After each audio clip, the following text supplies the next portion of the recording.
Order, please. This regular meeting of the Joshua Basin Water District Board of Directors for April 16, 2025, and it's now in session at 17:30, 5:30 hours.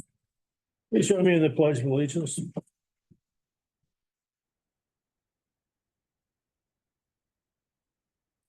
I pledge allegiance to the flag of the United States of America and to the republic for which it stands, one nation, under God, indivisible, with liberty and justice for all.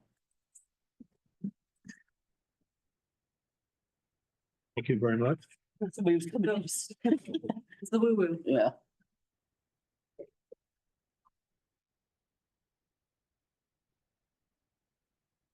Termination of a quorum. General Manager Sarah Johnson, a roll call, please. President Fleming, Present. Vice President Doolittle. Present. Director Fick. Here. Director Jolliford. Here. Director Short. Here. Thank you very much. All directors are present in the boardroom. There is no request for remote participation. We have a quorum. Approval of the agenda. Do I hear a motion to approve this evening's agenda? So moved. Second? I'll second. Thank you very much. Those in favor, this is a voice vote. Those in favor by approving this evening's agenda. Say aye. Aye. Those opposed? Motion approved. Public comment.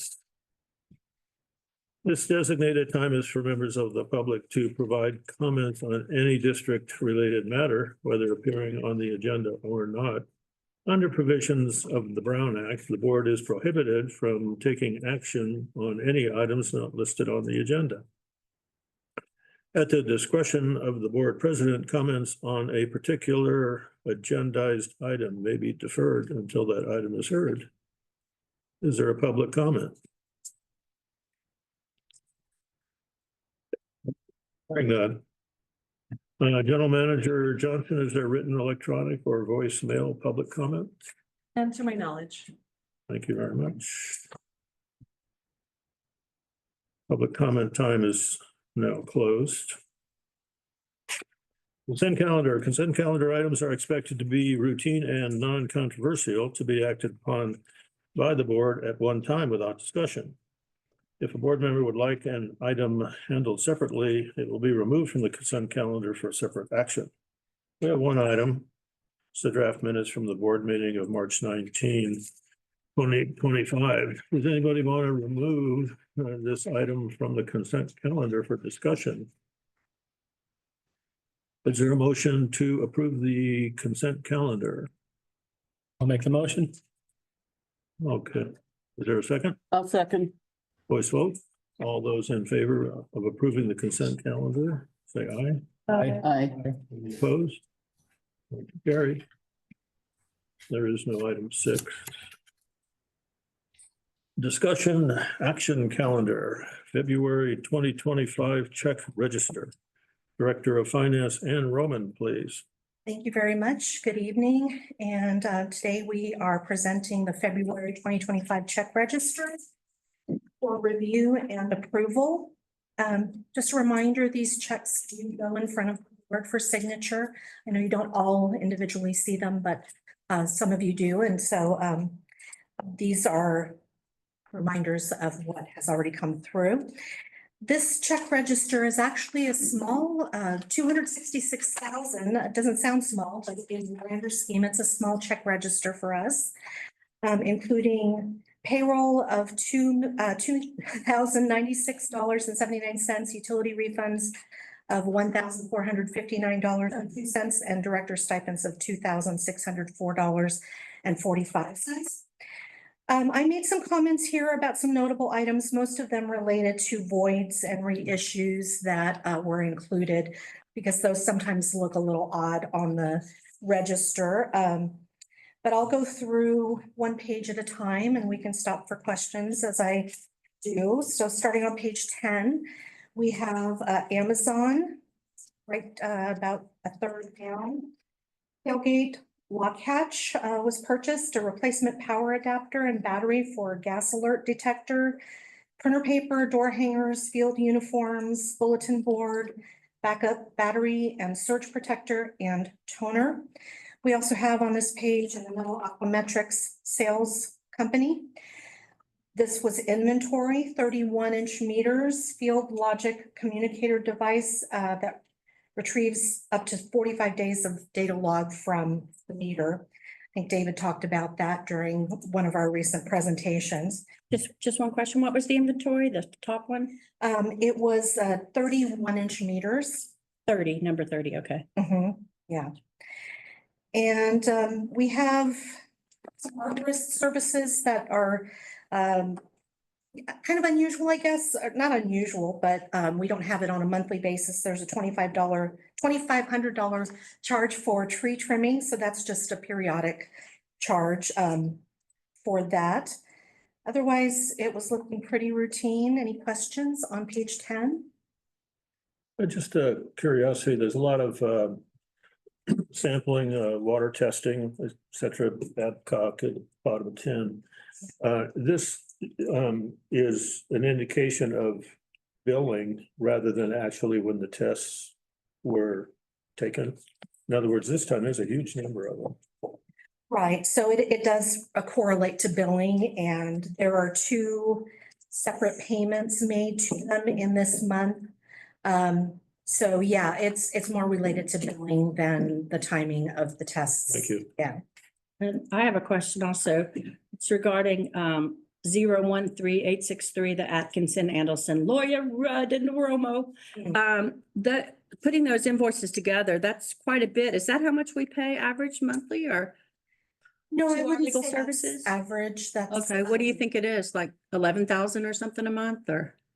No, Oh, no. no, No, on it's lower. a normal Okay. year, it's been roughly less than 40,000. Oh, okay. Oh, okay. This year, it's been a little higher, This year, this yes, fiscal year. this fiscal year. Okay. Oh, okay. Oh, all right. I got it. Had to make a connection. Got it. Okay, thanks. I have a question on the same topic. Labor legal services, which is a little different than normal, right? Correct. And what period of time does that cover? It just says December, but was it in more than 1 month? No, this is for 1 month. It is. Mhm. Okay, so we had a busy month in December. If you recall, last year, we had quite a Yes. few changes. It's employment stuff. Yeah. Yeah. Okay. It's labor related.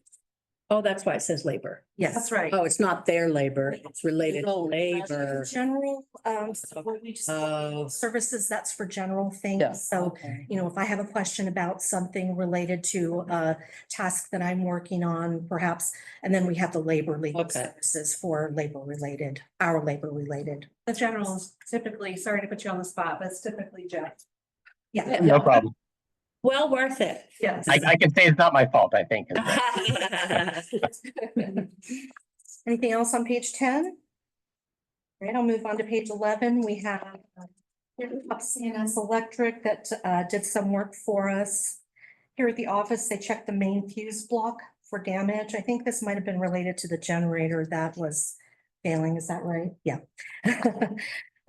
We also had on this page 3 CalPERS invoices that I wanted to mention. Actually, there's 4, but 3 that are related to 3 separate payrolls. Those are employee and employer contributions. So some of it is employee withholding, some of it is the employer portion. And then we have the small Social Security annual fee that we have to pay to them. We also have Core and Main on this page with some additional inventory, 41-inch angle meter stops, clamps, and 7 3/4-inch ball valves. And we have Dudek at the bottom, which was something I mentioned in my report. Just wanted to point out that those 2 are reimbursable. It was just 2 separate months of service that happened to land in this check register. And again, reimbursable by High Desert Medical Center. Any other questions on this page? All right. Page 12, we have Home Depot right in the middle.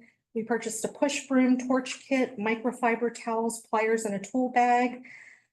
We have Joshua Tree Voice, which was worth noting that there was an issue with the vendor.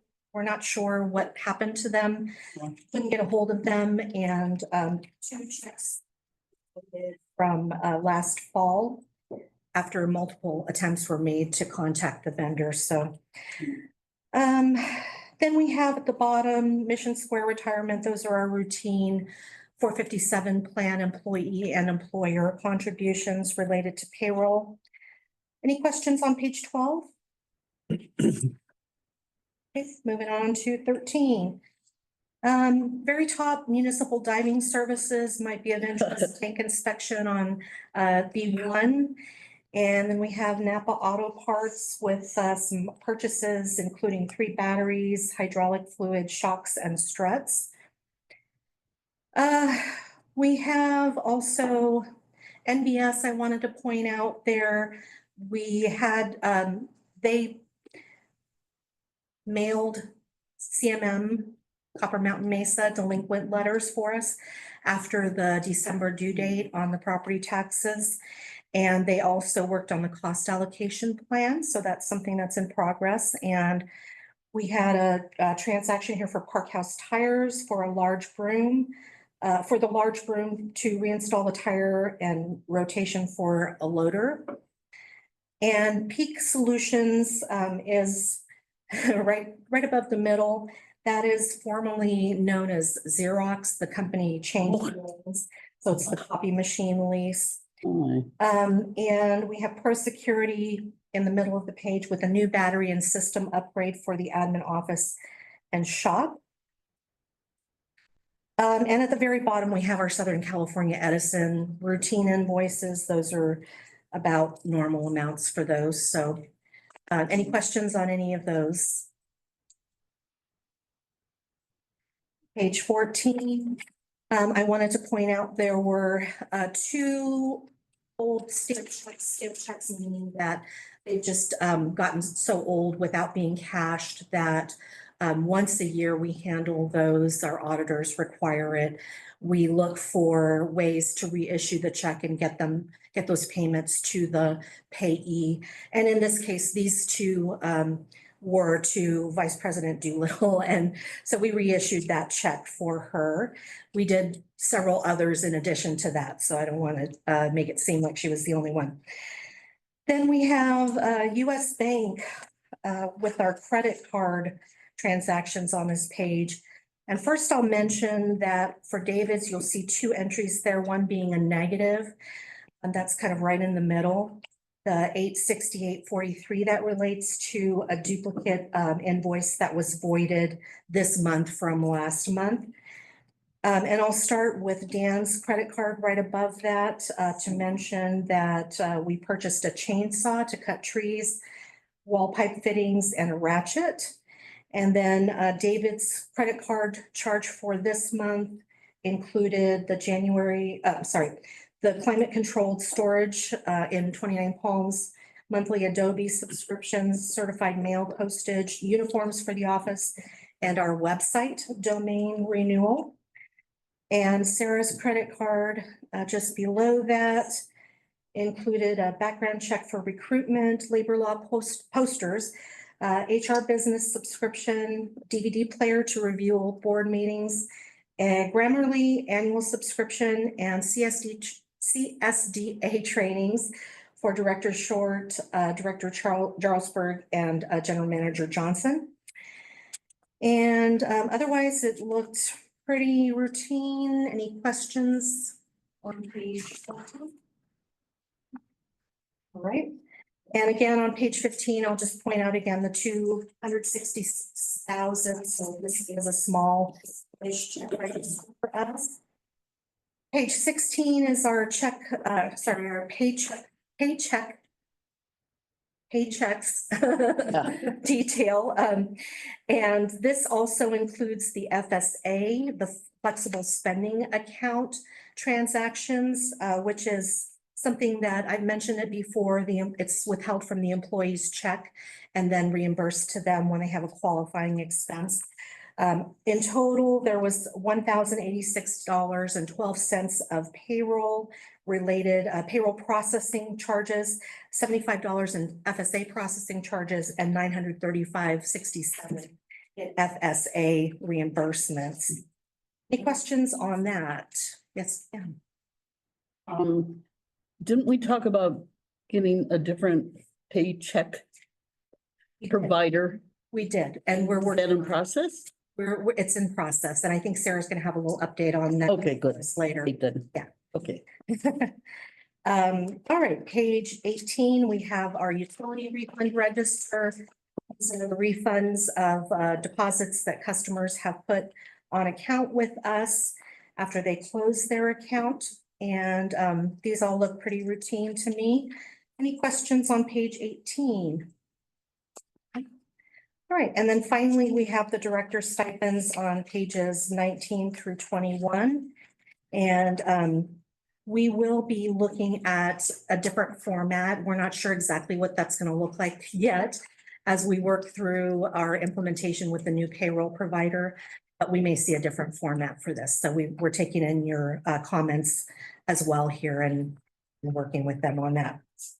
So that is our February check register. I'm happy to take any other questions you have. Any other questions from the board?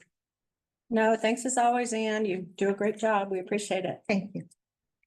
CAC Chairperson David Carrillo, do you have any comments? Yeah. Went off without a hitch. It's pretty smooth. Thanks for that. I have just a general question. Is there a budget for CAC? No, CAC is voluntary and there's no. And there's It's in no the- money spent on it? No, it's in the No bylaws. cookies or anything like, no, just kidding. We ought to buy them lunch or something. I just didn't remember talking about it. so. Maybe it could come out of your discretionary fund in the future. But I think it does say in the bylaws that there's no budget set for CAC. I'm not saying, I'm saying just a meal. On the QTs. I'll contribute to it. That's what the update to our food and beverage policy that we just. Okay. Yeah. Okay, thank you. Is there a motion from the board to approve the February 2025 check register? So moved. I'll second. Thank you very much. General Manager Johnson, roll call, please. President Flowin, Aye. Vice President Doolittle. Yes. Director Fick, Yes. Director Charlesberg, Yes. Director Short. Yes. Thank you very much. Motion carried. Number B, increasing the district's low-income assistance cap to $300. Director of Administration, David Shook, please. Thank you, sir. Good evening, everyone. Thank you for your time. You have my report as written, so I'll just summarize this. So staff recommends increasing the cap on the low income assistance program from $100 to $300 per year. This change aims to boost participation among eligible low income customers as suggested by the board during March 5th, 2025 meeting. Previous assistance was $50 per year. That was increased to $100 in 2023. Participation has been low, potentially due to the burdensome process for only a $100 benefit. Inland SoCal United Way administers this program and is ready to implement the proposed change to $300 per year pending your approval. An updated MOU and flyer have already been drafted. Did take any questions? Well, that was quick. Questions or comments from the board? Vice President Doolittle? Yeah, thank you for bringing this to the board because this is something that we have been concerned about. And so I appreciate that. I'm just wondering because I know that there's been some discussion about how much this is used. If you guys have had any creative thinking about how to really get this across to our eligible low-income customers that this is available. Well, we do recommend customers that may be eligible that they apply and we provide all the information. But for lack of a better phrase, can't lead a horse to water, can't make them drink. But so that's what we're hoping that with the increase, that the amount of work that goes into applying and sending potentially sensitive documentation to another entity, that might bolster that use a little bit. So we do have a $6,000 budget And we have about $5,000 still in this year. So we do want to enhance that.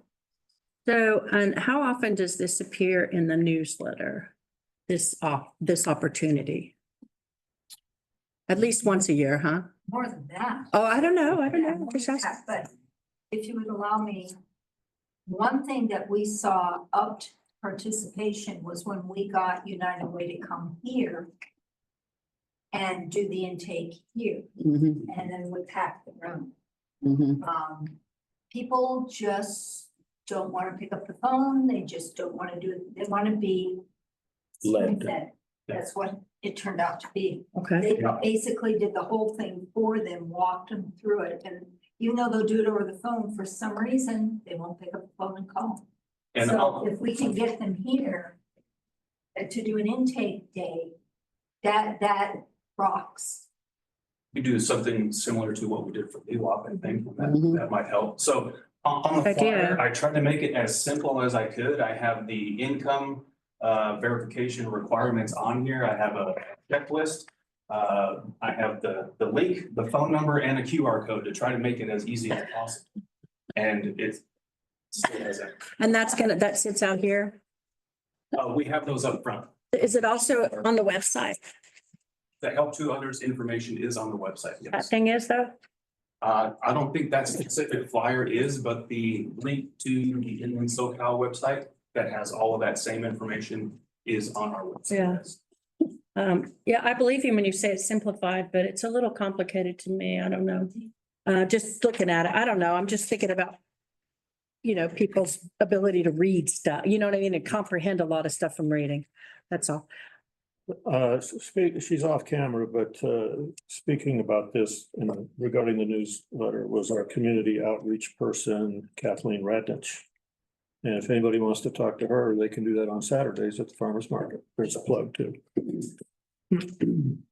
I have a comment. Yeah, I'm working on it. Oh, okay. It wasn't. Director Fick? Okay, does this looks like it isn't necessarily associated with a leak, but just they're getting behind on payments Correct. in this situation. Yes. Do they apply before they get behind on payments, or usually they don't know that's gonna happen? Usually after. Okay, that's what I figured. Makes sense. Okay, that's all I have. Director Jonesborough? That's a good question. Yeah, I wanted to say that I was curious about the process and applied myself. Apparently, I'm low income. I didn't, I'm lowish. But I must say that the level of capability of applying is pretty high. It's not poverty level. It could be above poverty, apply. And it was a bit arduous. It is a matter of getting some paperwork together, but it is not like doing taxes. It wasn't that bad. And then I was kind of surprised. I didn't really get any word that it had passed or gone through the process till I got my bill and saw they had been paid. But one of the things it says on here is that the charge, wait a minute, assistance would be limited to the amount of the customer's bill and would not provide a credit beyond what is owed. I wanted to note that I did get 2 bills paid out of the $100. I'm a pretty low water user. I don't have any irrigation or anything like that going on outside. So, and I was surprised that it paid 2 bills. And my second bill was only had $7 left on it. So I did appreciate help from anywhere I can get it, obviously. And I wanted to make sure people who may be watching this saw that somebody has actually tried it in the room and it isn't that bad. And especially if you could access that flyer, would walk you through it. And I don't even remember how I got in touch. I don't think I went through the website. I can't remember how I made the initial contact. But maybe it was because of what we talked about here in the meeting. Anyway, I encourage anybody who's listening to this to apply. You don't have to be poverty level, obviously, but if you're struggling to pay bills, every little bit helps. And I really believe the 300 will be an asset, especially for people that might have a little more watering on their property. that that's important to them as the summer comes along. Thank you. Director Short? No questions. I think this is pretty non-controversial. Nothing extra from me either. David? I think it's great. I think Kathleen was leaning toward putting it into the newsletter. Were you? The new flyer would be nice, yeah. Yeah. If I do that routine, I checked about the LEWAP and that was defunct, so that month went by because I routinely put reminders in about it.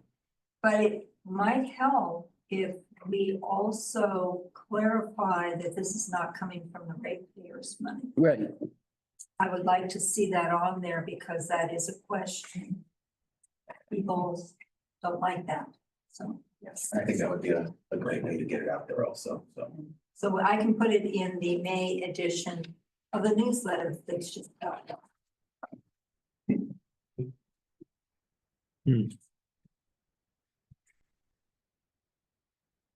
Hearing nothing further, is there a motion from the board to increase the annual cap for the low income assistance program to $300 and authorize staff to update the memorandum of understanding with Inland Southern California United Way to reflect the change?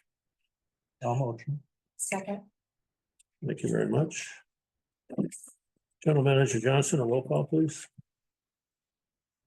President Flulen. Aye. Vice President Doolittle. Yes. Director Fick. Yes. Director Jarlsberg. Yes. Director Short. Yes. Thank you very much. Motion carried. Part 2, modify the customer account assistance program. Director of Administration, once again, David Shook, please. Thank you once again. Staff recommends reducing the bill qualification threshold for the CAP program from $700 to $500 to expand its reach and assist more customers as requested by the board, also on March 5th, 2025. Over the past year, very few applications were rejected specifically due to the $700 threshold. And when we looked into it, only 2 customers that had applied were denied because of this reason. Other rejections involve property owners seeking help or short-term rentals. And I just wanted to note on both that we're at this time not requesting a budget adjustment. What we'd like to see is more use of the current budget that we have and then potentially increase in the future. Both of these do well.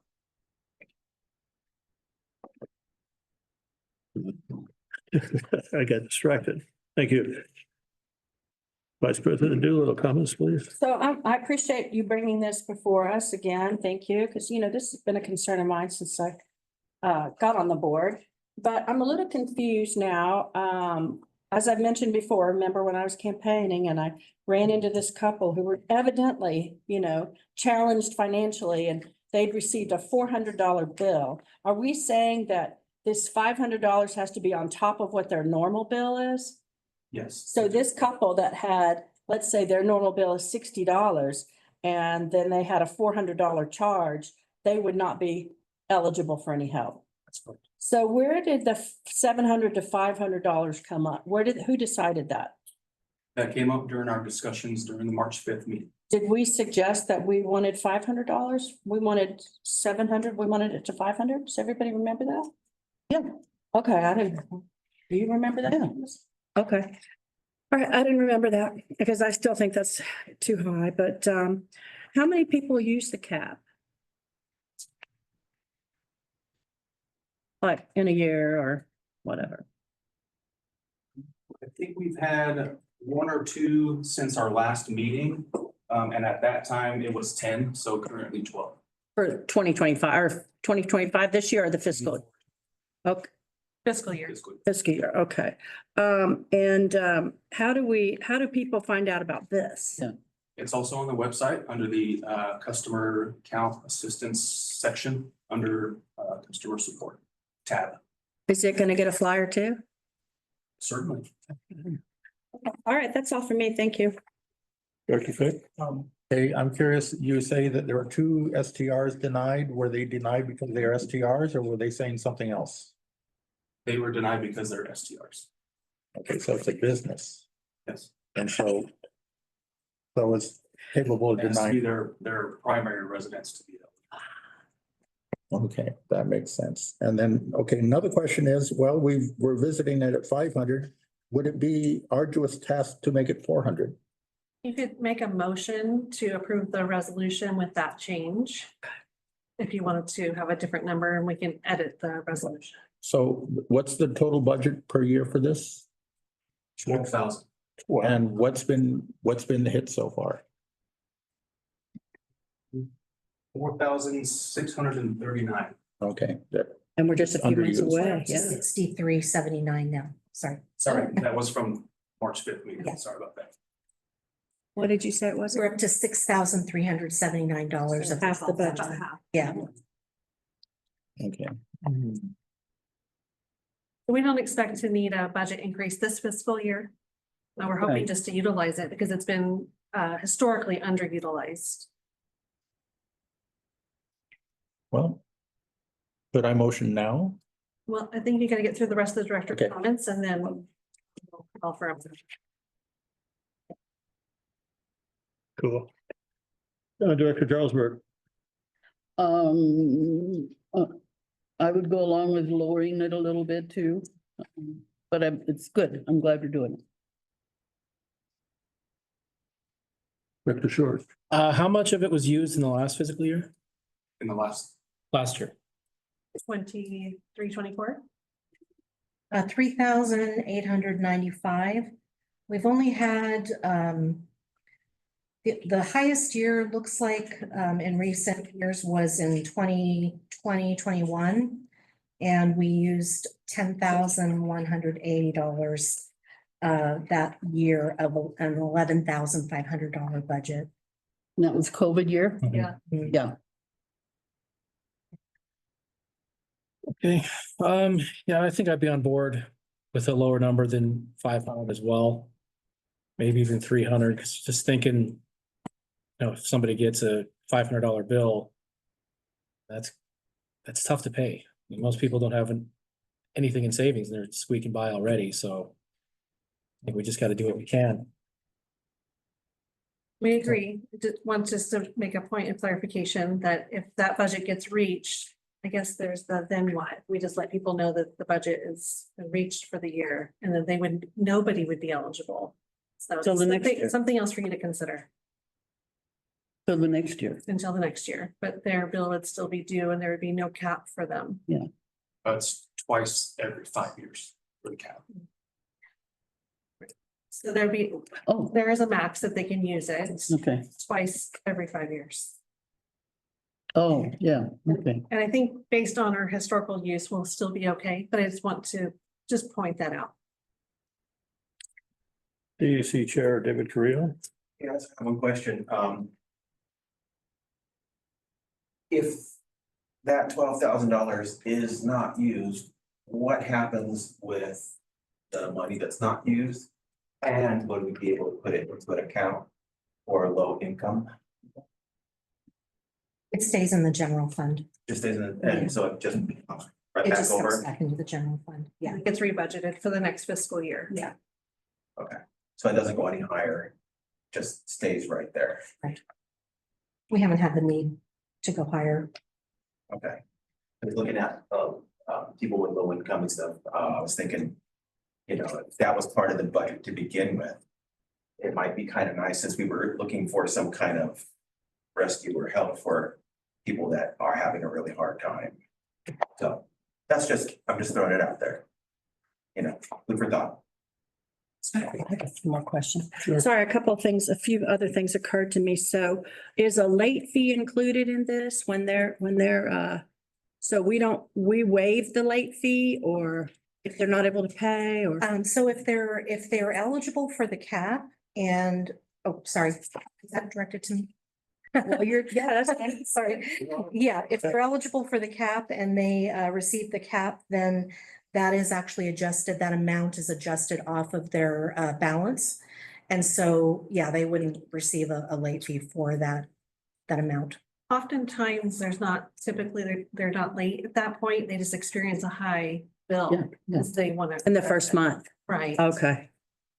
I think it would Okay. just be unfortunate if the budget ran out and, you know, we wouldn't necessarily want someone next year to apply because they had a leak last year and there's no budget this year, but, you know, next year there will be, so. That would be very complicated to Yeah, administer. yeah. And we've never had to turn anybody away because didn't have the budget. So I guess that's something we need to consider, how we would handle that. Do we have, you know, go over budget by a percentage, maybe 20%, some things so that we can make sure people are eligible and then do an adjustment. You know, we have to think about. Yeah, I'm pretty sure that I wouldn't want anybody to be told no if we've told them that we have this program. And if it's just maybe going to cost us another $1,000. Right. You know, is that what you're saying now? Yes. Okay. That we just have the, and maybe the resolution that if the budget is reached, that we have the authority to go over by a certain percent. Yes. Okay. And, you know, administer the program. Okay, and then so another question I have, and again, I know we talked about this before, but so somebody's bill goes high, they get knocked up into higher tiers. We're knocking this bill down to the bottom tier, the charges, right? Not the bottom tier, to the large meter rate, so the second tier. Why aren't we taking it all the way down? That goes back to a calculation that was done in, when was it, 2018, 17, 16, maybe? When this $700 was designed, it was really designed so that it would, the parameters of this program were calculated so that they would enable the district to cover the cost of the water that is lost during a leak. So the customer receives this water, even though it was a leak, the district still has to pay for this. The district is still incurring costs related to that water that was lost in the leak. And so the $700 came from that calculation. The tier 2 was also part of that calculation. Essentially, what Susan said, and I'm not completely in agreement with this because there are other considerations, but tier 2 would make us whole, would make the district whole for the cost, the basic cost of the water. So going below that tier, basically we're losing. So we're losing money at that point. And that was an analysis that was done when? The last time this was changed, yeah, so this 18, was it? 18, yeah. So Susan had done that, and it was a complex analysis that was done at that time. So we didn't cover yet where this money comes from, because there are restrictions on how we can spend, say, ratepayer funds. Right. Where does the money come from? Well, so I think that is also why the calculation was done the way that it was, so that with the intent of trying to make the district whole in this situation, we are now looking at using property tax funds for this program. And so that is money that is not coming from the ratepayers, and legally we're able to do that. So I think, you know, that if you consider it from the standpoint of those property tax funds can be incorporated into the calculation for the rates, there is a loss to the ratepayers in that sense. But in a legal sense, we can use the property tax funds for this purpose. And the remaining property tax fund money goes into the general fund and it's allocated for other expenses, or is it? Correct. So in other words, are we spending all of, what is it, 400,000 or something? No, we're up at about $1 million. It's up to $1 million now. The property taxes are right around $1 million. Yeah. So yeah, it's a small, very, very small fraction of that funding at this point. So yeah, I wouldn't be too concerned about dipping into that property tax funding by this amount. So in other words, if we go over whatever the the $12,000 limit, is that what it is? Yeah. If we go over the $12,000 limit, potentially there's other legal money that we could use to backfill. There is. Hmm. There is.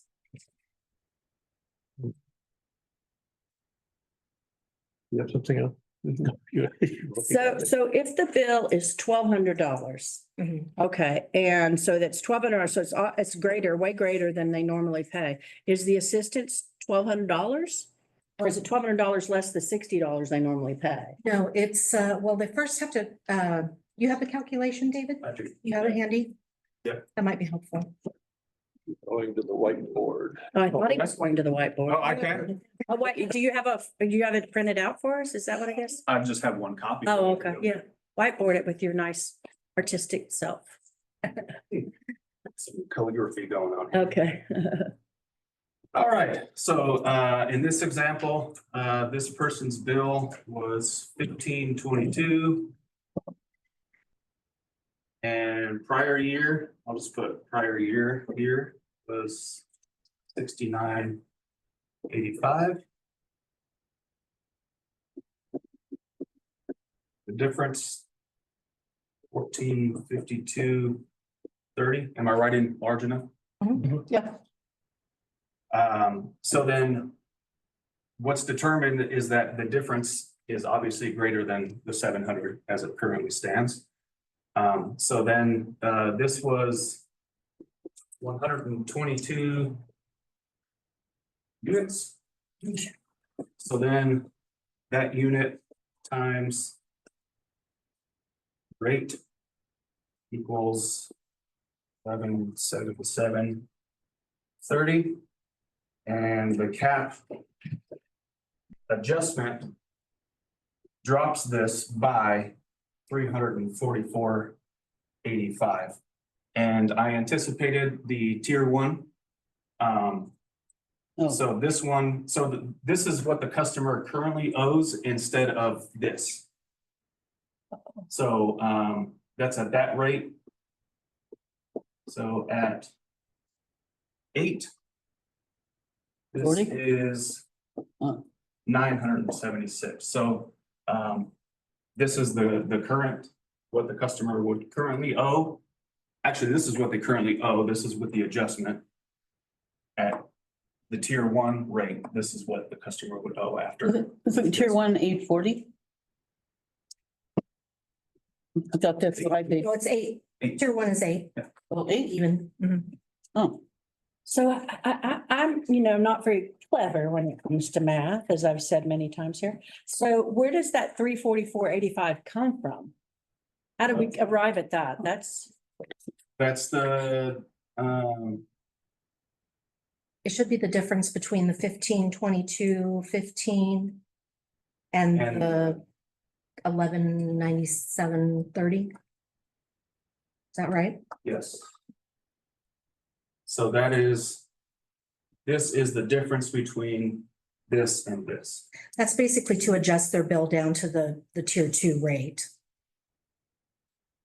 That's all we're doing. so they're saving 344.85. Well, we're Yes. adjusting it down to the tier 2 rate by giving them a credit for the difference between what they were billed and the tier 2 calculation.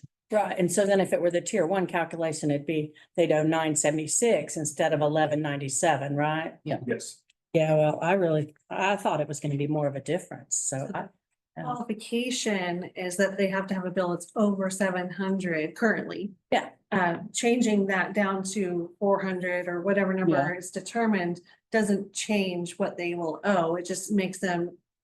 It makes it More easier to people qualify. eligible, yeah. Yeah. Which Yeah, so- might be more helpful. I mean, it might open up, To more people. Mhm. I mean, which would increase this mathematically overall, not for a specific Possible, person. I'm putting on the spot, but if it was instead of 700, if it was dropped to 400. This scenario would still be that amount. Yeah, it'd be the same, wouldn't it? No change, I see. It's Okay. still Yeah. taking this. Right.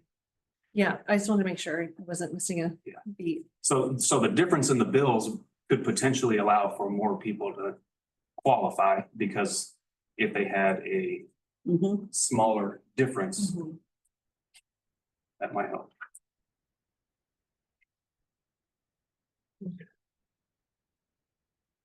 So do you, Ann, for Yes. finance. When you, pencil out your budget, I assume you're anticipating the amount of money that you're gonna be getting from, the county? Yes, an estimate, because we usually don't get the actual Sure. until late in the Right. next year, so. So when you get that money, you do, allocate that to cover expenses, that estimated amount? Well, yes, we calculate that in the revenues, so you'll see that when we bring the budget. That non-operating revenue will include property taxes. And then out of that, these programs will be included in the expenses. So if we used, money, in addition to the budgeted, $12,000, we're gonna have to draw that from other programs that you've allocated money for. Well, yes, I mean, it would have to come from somewhere else if there is, yes, if there is an excess of spending in that account, then we would have to dip in elsewhere. But usually our budget does not, we're not, That type. exactly. So there is usually some funding that can be reallocated. Especially, what we're talking about is not large dollars. So, I'm. General Manager, did you have something? I did, but I can wait. Well, since I lost my train of thought. Sorry. We'll pretend that I'm done. It sounds as though the difference may not benefit the customer as much as potentially moving to a lower tier. Or were you envisioning, I'm just guessing here, that the customer gets a flat amount off of their bill, such as a percentage, like 20% off, or is there something, or 500, because we've been using those numbers? Is that kind of where you were? Yeah, that's where I was confused by that. I thought that there was again, I'm going back to my people with the $400. Right, so So that's what I'm thinking of. I guess the question is that the direction that the board wants to explore? Because we could bring this back with this calculation that was done in 2018 may not be as relevant for us today. Maybe there's a different way to administer this program that would provide more of that either flat amount or percentage based on bill, which I think probably be a more fair way to apply it. But we'd have to do some analysis on it to make sure that it would work. It's an option that we could look at. I'm back on track. Okay, sorry. So, we approve this every year. No, this hasn't been, the last time you saw it was in 2018. So then, But you approve the budget for it every year. if this was shall we say, budget buster, next fiscal year, we can make adjustments in the program so that we're doing responsible things with county money. Absolutely, yes. If it were a problem, we would definitely want to bring it back. Kathleen had a question. You want to go first? A comment? No, I was saying Kathleen had a question. Oh, Kathleen, do you have a question? Just whatever you decide, could you bring it down to fifth grade level? Definitely.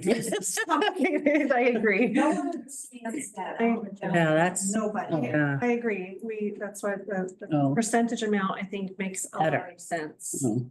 Jane, do you have something else? Well, I don't know. I get it, but what I was hoping is that we would come down to the $8. The one unit or the bottom unit amount. And I also had another comment. I think anybody that accesses this once because they have a major leak that has never happened before and whoops, that they learn something from the process and hopefully it won't happen again. Because they learned something about, what caused the leak, how to fix it, what the process is, that you will get some help from the district. But let's be careful in the future. One of the things that I learned in trying to deal with a leak with the nonprofit that I was working with, was that I wouldn't get any help from the district finding somebody that would find the leak. Because you're not gonna recommend anybody, even though I found a good person that I would like to tell other people about, but the district can't do that. No. And, so I'm.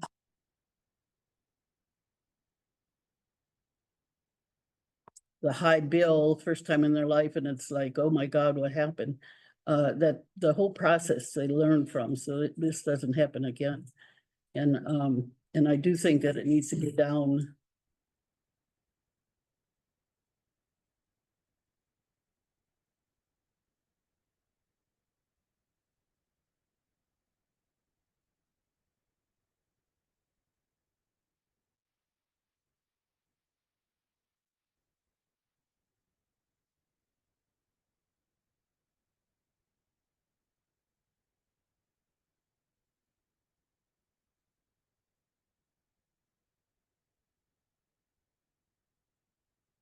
Up the avenue for more people to qualify and drop there, as long as we have budget to do it. Right. Their normal rate is $8, I mean, it's not if they're paying the high rate all the time, but if normally, like myself or the customer that had the leak.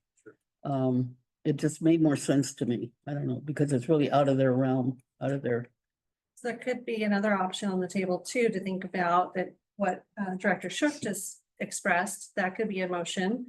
And we could try it and see how it works over the next few months and then bring it back should it need another adjustment. That makes a lot of sense too. Oh, it's a trial. Well, as a tier one, Oh. and lowering that threshold makes sense with, it doesn't require a bunch of further analysis. So I'm sorry, if I could just, for the record, I wanted to clarify something. So when I mentioned tier two being a break-even point, that was from a 2018 analysis. We were under a different rate study. Yes, we were. And that is not currently the analysis for the rate study that's in place now. I'm not arguing any of this. I just want to clarify because there are other items in the other tiers beyond tier two that increase our costs, like peaking, cost of electricity and cost of water conservation programs and things like that that are calculated into those higher tiers. And I'm only bringing this up because Jeff mentioned this to me. So we want to be clear for the public that tier two is not in this rate study a break-even tier. Okay. There are costs to the district in the other tiers. Did I say that right, Jeff? So yes. Thumbs up. Sorry, I was trying to unmute. Yeah, no, I think that's correct. Your actual cost of water is what's reflected in the study and your tiers. Okay. You just have a situation where you're using other funds to offset for special programs. So there is a cost being paid. It's just coming from a different your non-rate funds.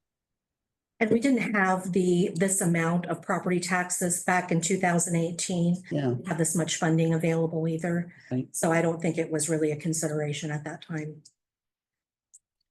Thank you, Jeff. Do we need to table this so everybody can communicate and come back with something else soon? Well, there could be a motion to adopt this resolution with the amendments of the tier one being used and lowering that threshold to whatever number the person that wants to make the motion. And that could be one option. One option is to send it back to staff to bring back some more analysis. We can do that happily as well. Can this be visited a year from now? In other words, can we set something and then come visit it a year to see how it went? Sure. Yes. That's also an option. Well, then I would like to make the motion of having the threshold at 400. Tier one cost and once every 2 years to have the mistake. In other words, rather than have two every 5 years, have one every 2 years. So it'd be 2.5. Oh. It'd be easier than force two because how many people, of course, the short-term rentals don't have a history yet. That's something we can demonstrate. Once every 5 years, so once every. Sure. Okay, Well, That's my- SDRs can't do it because they have to live there, right? So. Yeah. correct. Okay, so my motion is tier one, 400, and once every 2 years for the event. I'll second that. General Manager Johnson, roll call. When you're done writing. Point of clarification. Yeah. The motion is Director Fick recommends the Board of Directors adopt resolution 25-1073 amended that the bill of qualification is 400 and that the program uses tier one for its reevaluation of the billing and that it can be used once every 2 years.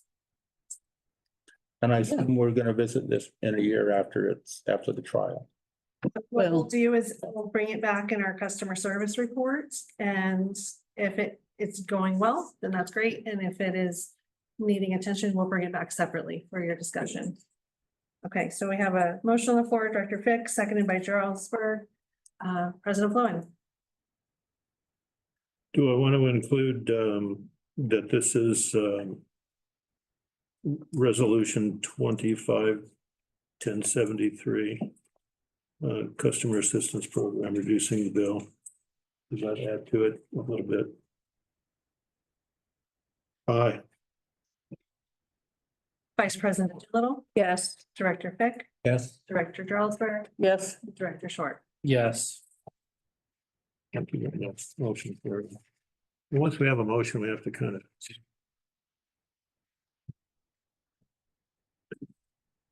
Item D, discussion. all right. Are we ready? Yes, sir. Okay. Discussion and potential direction relative to director compensation. This is a follow-up on the May 24 board decision. General Manager Johnson, please. You again. I believe that a year has gone by since the last time we had this topic. So we're bringing this topic back to you tonight to discuss potential direction related to director compensation. I'm going to let Jeff do most of the talking, but before we get to Jeff, there's no staff report. But there is a paper on the dais that's colorful. That's Christmas color. Color, so thank you to Lisa for putting this together. This is director compensation comparing across all agencies that you're familiar with. This shows what their current compensation is, what the average of all those comps are. And in the bright green, you can see that there's a healthcare option offered, and in the red, there's no healthcare option offered. I can speak to Twain and Palms Water District Board just reevaluated their compensation recently, and I believe Bighorn also did. So it's a topic of conversation amongst a lot of different agencies. But really, this is just to bring it to the board to discuss a potential increase based on the information we provided you. And then you have Jeff here and myself and staff to support any questions you may have amongst your discussion. Perfect. So I can give a general overview if you'd like, and you feel free to interrupt and stop me if you want to discuss anything further, if you have any questions, or if this is all stuff that you recall. On the issue of board meeting compensation, I know this came before the board about a year ago, but just as kind of a refresher, the board is.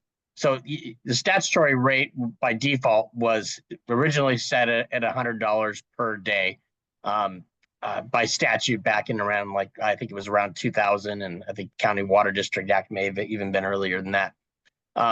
In 2000, the law changed and allowed boards to consider increasing that compensation through a process. So right now you're kind of at an initial stage. You're discussing if you'd want to consider an increase. You wouldn't be able to adopt one tonight, but if you do, we can initiate the process which would involve a public hearing, public notice, and an ordinance that would be adopted by the board to increase compensation.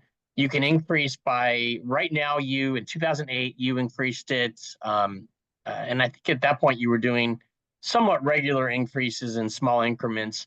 You increased it to $173.63, which as I understand, is what it's still at currently today. By law, you can go up 5% per calendar year since the last adjustment. So you have a number of years that have accumulated. It doesn't mean the board has to go anywhere near this number, but I think that if my math was right, you can currently go up to, last year was 360, so now it's 379 per day. So $379 per day is what you could increase to. Doesn't mean you have to. It can be no increase or any number in between. And obviously, once you set that number, it would then establish your new rate, and you could increase it at a maximum of 5% per calendar year after that. The process would be, as I mentioned, would be if you decide to go forward with this, we put together an ordinance. We can either bring it back to you for a first reading just to make sure that you're on board with it before we give public notice and then a consideration for adoption, or we could just bring back the ordinance after with public notice, depending on what your preference might be. But at this stage, as I understand it, you're looking just to discuss the specifics of whether you want to raise the that dollar amount. I'm happy to go into more detail on the statutes if you'd like, but I think that generally sums it up. You can increase up to 5% per calendar year.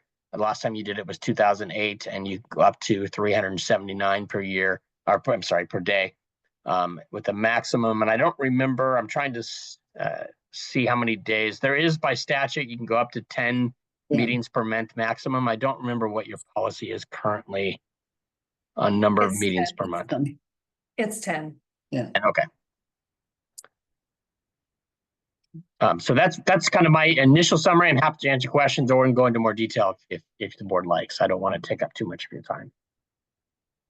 Vice President Doolittle, any comments, questions? Hi, Jeff. So I have a question. What is the value of the healthcare? So I know that, when I worked in corporate life, we would calculate benefits, but that had a lot more than just healthcare in it at 20%. Or if we were ever doing budgets, we just calculate that at 20%. So like for Coachella Valley Water District or High Desert Water District, they're receiving healthcare on top of their. So should we just add 20% or 10% to each of these to calculate the healthcare? That's a separate consideration. The board could consider whether it's going to grant healthcare options and other benefits. That's not part of this number. This is That's not what I was asking. Sorry. Okay. Sorry, I was just saying if we could look at that compensation and add 10% to it to consider the value of the insurance benefits. Yeah, it's kind of for comparative purposes. I was just I was just saying that. Yeah. I don't know that I'd be able to give you a percentage. I don't know what that would balance out to, but certainly that would make sense. The idea makes sense in terms of increasing because of that or giving some sort of comparison and explanation, but I wouldn't be able to give you a percentage. Okay, I just want to remind the board to consider that. Oh, I can help. okay. Yeah. Okay. It depends. So it's a lawyer answer. Okay. Each agency offers a different type of benefits, and it could be just dental. So then that wouldn't be 10%, but it could be dental, vision, health. So then that would be, I think it'd be higher than 10% though. So if you wanted to know that specifically, it would take us a little bit more analysis to find out.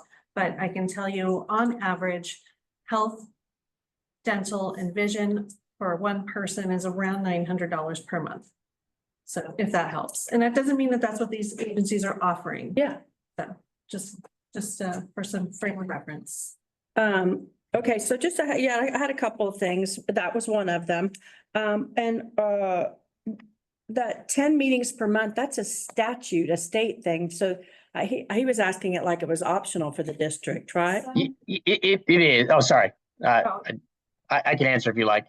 Yeah, sorry, I didn't mean to refer to you in the second person. So you were saying that. So what's it is subject to the board. The board is really, you control a lot of this process. So you define what a day of service is. So obviously, regular meetings, committee meetings, you can define that to include attending conferences. And then as part of that, you can authorize up to 10 meetings per month. So 10 per month is a maximum.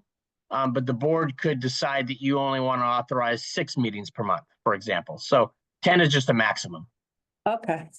All right. So yeah, just a couple of things. You know, when I just recently went to Sacramento, which I'm going to try not to make the meeting extend by 30 minutes in my report when I talk about it later. But, you know, I had to pay a pet sitter and a house sitter during that, and that was $50, which is a great price. And I'll let you know my pet sitter, house sitter, if you need to know her. So that, you know, brought my compensation down to $125. And those were like 10-hour days, tough days. So I just wanted to say that. And then as board members, you know, we're responsible for our phone, which we use for this, and our internet. And then meetings that are not compensated. For example, I went to the Yucca Valley. I didn't go to it, but I watched it online. And I know that President Flowen does a lot of this as well, things that are not compensated. And as I've said before, you know, based upon some feedback I've gotten even from a former director, that, you know, the compensation is not very well thought of, and it may not be attracting people that might run for a seat on the board, whereas an increase of it might do that. So those are just a few things that I wanted to say, and that's all. Thank you. Director Fick. Okay, I went through the mathematic exercise of escalating 5% every year, and sort of like a compound interest, and it was 16 or 17 of these escalations. And yeah, I rounded out a little better than Jeff did. So I came out with 375 after 16 situation. Well, obviously we're not going to go there, but I'm probably recommending something in the realm of 6 escalations, which is around 230 situation. And yeah, we have a lot more activities outside of being on the board in front of you people here, as far as that goes, as far as community service and other things. And actually, the board, this board and the district has benefited greatly from my years of community service, put it that way. You know, people have a hard time understanding, but for about 1.5 to 2 years, back in '96, that was all I did, was defeat the county. It's a long story, I won't go into it. But yeah, I have a lot of experience on this. And in fact, our community service also brought in the U.S. Water Alliance situation, because we were from a 13-year situation, whatever. So anyway, to give some tangibility to it, I'm looking probably at around 230, 225, something like that. I'm done. Dr. Jarlsberg. Well, I differ a little bit with the previous 2 directors. I don't feel any necessary need to increase our compensation. I'm not here to make money. I have never, I mean, I've been on many boards. I've never been paid before for a board. I don't really think that's an incentive for getting on the board. If anything, I would like to see an opportunity to access dental insurance, but not have everybody get it, only if you need it. Because I do have struggled to get dental insurance and pay big bills for any dental work, and it would be a help. But the only thing I see that would be needed to be changed, and then in the future, consider regular increases, is start at 175. I think I mentioned before, if we rounded it off, it might make it a little easier bookkeeping. And and I thought 175, it sounds like a round number, and would be easily increased by 5% in a year or whatever, whenever we decided to need to do that. But I think we need to start from scratch. I don't see any need to increase. I think the people that set it at 170, however many years ago, made a mistake setting it that high, knowing that it would increase by 5% potentially every year. And I just don't see the district supporting that, and I don't see it really. We have attracted a number of people to the board without having to increase over the years. I don't see any, you know, I think it's a matter of recruitment, not so much how much we're going to be paid to get here. That's my opinion. I don't see any need to increase it. Director Short. I agree with Director Jarlsberg. However, I would like to see healthcare options as well. I think that would probably be a bigger recruitment tool than the money. And yeah, I'm not doing this for the money either. So I don't see any reason to get it, to raise it myself. That's all for me. Yeah. I kind of don't think of it as pay. I think of it as compensation for costs incurred with certain of these activities. An example for me would be looming always is this potential for having to attend a meeting on Zoom, which would require the computer stuff in my home that would do that, which was a Dell laptop computer, which cost something over $3,000. And so I thought, oh, well, that's my per diem for 6 months or whatever it is I get. I think of it that way. It's not pay. I think that if we start, because it's indicated on this chart here, if it is, some of one color is includes healthcare coverage, and the other color doesn't. What will the difference be if we potentially open the door, stick our foot in the door for pay, salary, that kind of thing? What's the difference between us up here as community representatives, the way we are now, with staff? Staff, you could argue, is here for the money. You know, they need to raise their kids and pay their rent and stuff like that. The idea is that we've already done that, and we're simply here donating our time for something that's productive and useful and critical to the community. It's not the money thing. Countering that is inflation. And we first put this into my head when we were negotiating with the general manager on her salary and benefits, where if a person is worth, and I've been undercut by Jane on this, if we're worth $173,000 in 2008, then that's the value, that money is a value that we were worth then. Well, that amount of money doesn't have the same value now. And so you could argue that just to keep it the same impact on our expenses, it should be raised.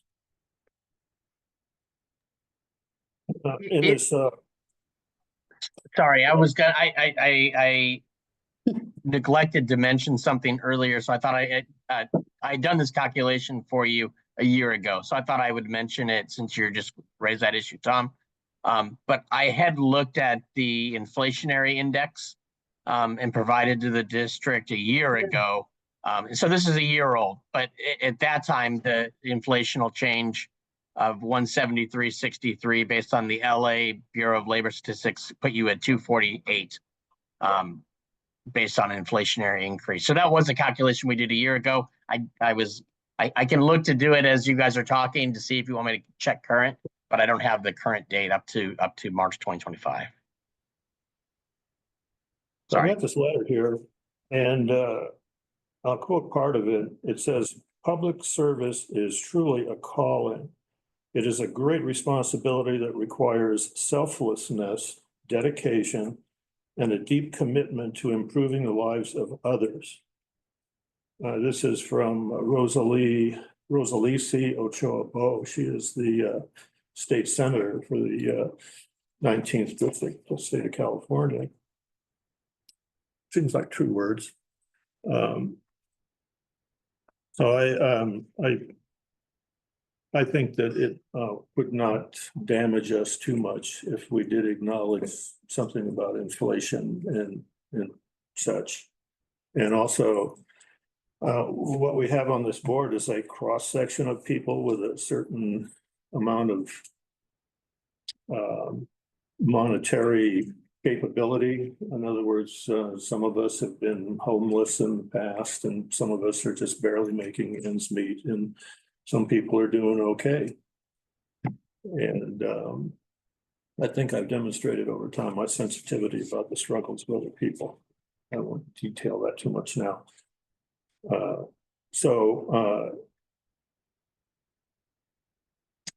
I'm a little bit soft on this. I would potentially entertain somewhat of an increase, but this idea of going beyond into healthcare and dental and retirement after board service money and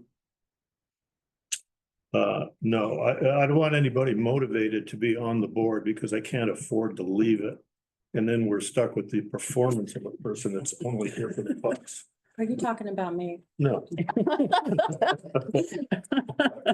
Athletic figures. But this is also for whoever's on the board, because the board changes all the time. It scares me somewhat. I do want to say I appreciate the stipend. I mean, it's not something I'm going to turn down unless I feel like I'm not really, putting in that much time for it, but I do appreciate it. It's not that I don't, Yeah, I have a follow-up. So Yes, ma'am. just so you realize, though, these things in green, the value of what they're getting should be higher because they're getting health care. So what we're looking at is not really a true measure of total compensation. So that's, when you get hired by a corporation, they call it your total compensation package, which makes it really fuzzy on how much you're making when you're negotiating. So I just wanted to say that. And yeah, and I don't want, like I've said before, when I came onto the board, decided to run for the board, I didn't know that we were going to be paid. So I didn't do it to be paid, but I think I bring a lot of value to the district and we are all different. And I really appreciate the president remarking on that. It's a very, very small percentage of the district's budget covering what the board does. So I also appreciate Jeff bringing up the inflationary point. So, and remember again, when that amount was set, and I heard, Director Jarlsberg say that, and I don't disagree with what she said about how much they gave themselves at that time. They had given up their health care benefits. And so I imagine that they calculated where they were at that point and then figured out the health care benefits value and added that. And that's where they came to that. And again, if the compensation is raised, you can use that extra money to buy better dental insurance, perhaps. I don't know if you're ineligible for it or, whatever kind of insurance you're wanting to buy. So, thank you. And I just wanted to say at the beginning of this, when you said it'd been a year since we talked about this, there's a John Prine lyric. You know how when you get older, the years just go so much faster. The years go by like a broken down dam. Anyway, I like that. Kind of a water reference. Well, if I round this off to, I think it were on my memory here, so we have to be careful, but if we figure 3 hours of preparation for a meeting, which would be obviously flexible, and then 3 hours for the meeting itself, it would come out to something like $30 an hour that we'd be getting, which is what I pay my yard man. more than I've ever gotten in my life. That's what I paid job. That's what I pay my yard man right now, just letting you know. Well, be handyman too. Yeah. And the woman that cleans my house. Right. But I just, the idea that we are representatives of the community and we come here to see what in the heck the district is doing with the water and what we're doing with the money and what are we doing about the future of the district. And that's regarding the money also. And so I just like the idea that we're not professional board members and that we're members of the community here where we position ourselves to where the general manager has to justify what she's doing with our money and our water. And we pass judgment on that. And thank you for your work, by the way. That's too. So that's kind of what I have to say. So this is just a discussion item. It's a discussion item, but we do need direction of what to do so that we can support, a future decision. Do we have a little bit from Dave and then we'll go to Kathleen? I do appreciate what you all do. There's a lot of reading, a lot of talking things over and stuff like that a lot of time. I thank you for your being public servant and you know, they voted you in there. So that's a really good thing. They're looking up to you. At the same time, you have corporate versus independently owned. And I would say that a city is like a corporation and us being rural are like independently owned. Mom and pop. If you're working at a corporate office, you get 401ks, Right. probably more per hour, medical, all that stuff. If you're working on an independently owned, you're making hourly. And that's it. So us being rural, we gotta remember that we are in a place that doesn't get as much as corporate. And unfortunately, there's people that do follow the money and they'll move for jobs, you know, to get Yeah. the money, the 401ks, all that kind of stuff, all the hooplas. And the perks, you know, Disneyland tickets for less cost and stuff like that. So I thank you for what you're doing, but we do need to remember that we are rural. We are an independently owned and not a corporation. Thank you. Public outreach person Kathleen Radnich, please. I have 14 years of sitting through board meetings. I know what you do. I don't want to do it ever. That being said, a majority of our community-owned water district has no clue what you do. I have tried in our little newsletter, which doesn't get read by everyone, to highlight your board meetings and things that are happening. That being said, would you please let me know when you have the public hearing? I don't want to be here. I don't know how you're gonna stage the whole concept, but right now, we still at the market are hearing a lot of stress from people about, we have the highest water rates in the whole Rongo Basin. So not that you don't earn or deserve anything that you do, but they don't think so, especially when they can't pay their water bill. So I just throw that out because public perception is gonna be brutal. Mhm. And I would never do what you do, never. You guys, my hat's off to you. I did make an effort to get some community input at the plant sale. Because there's a lot of people standing in line, Oh, good. waiting to make this transaction, or the shop plants, whatever. I didn't have much luck with,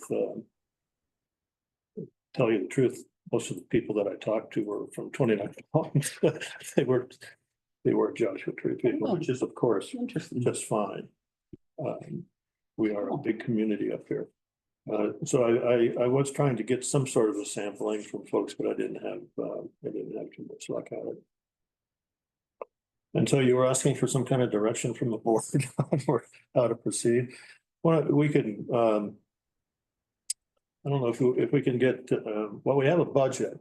And you would know how much in total the five board members are generating in cost for the district over a year, and we could see what that looks like, and then see what it would look like if we raised it X amount, or you know, get some examples of what it would change to. My stance, though, is at least on the health insurance, dental insurance, no on that. But that's my opinion so far. Did we get a clear opinion on the healthcare / dental things, or do you want to see more cost estimate stuff in writing? No, I really was talking about the option to opt in. Well, I do know that that's all. JPIA has a process to allow board members in. There's a resolution process, and based on what I understand for staff enrollment, we have to have a percentage of staff enrolled in order to get the rates that we have. And Right. so having one board member and 4 opt out, it might not make us eligible to meet their criteria. So with staff, it's an all in kind of thing. I also wanted to just point out that we're right there with our neighbors with rate, so, you know, I don't know what the deal is. Does that help at all?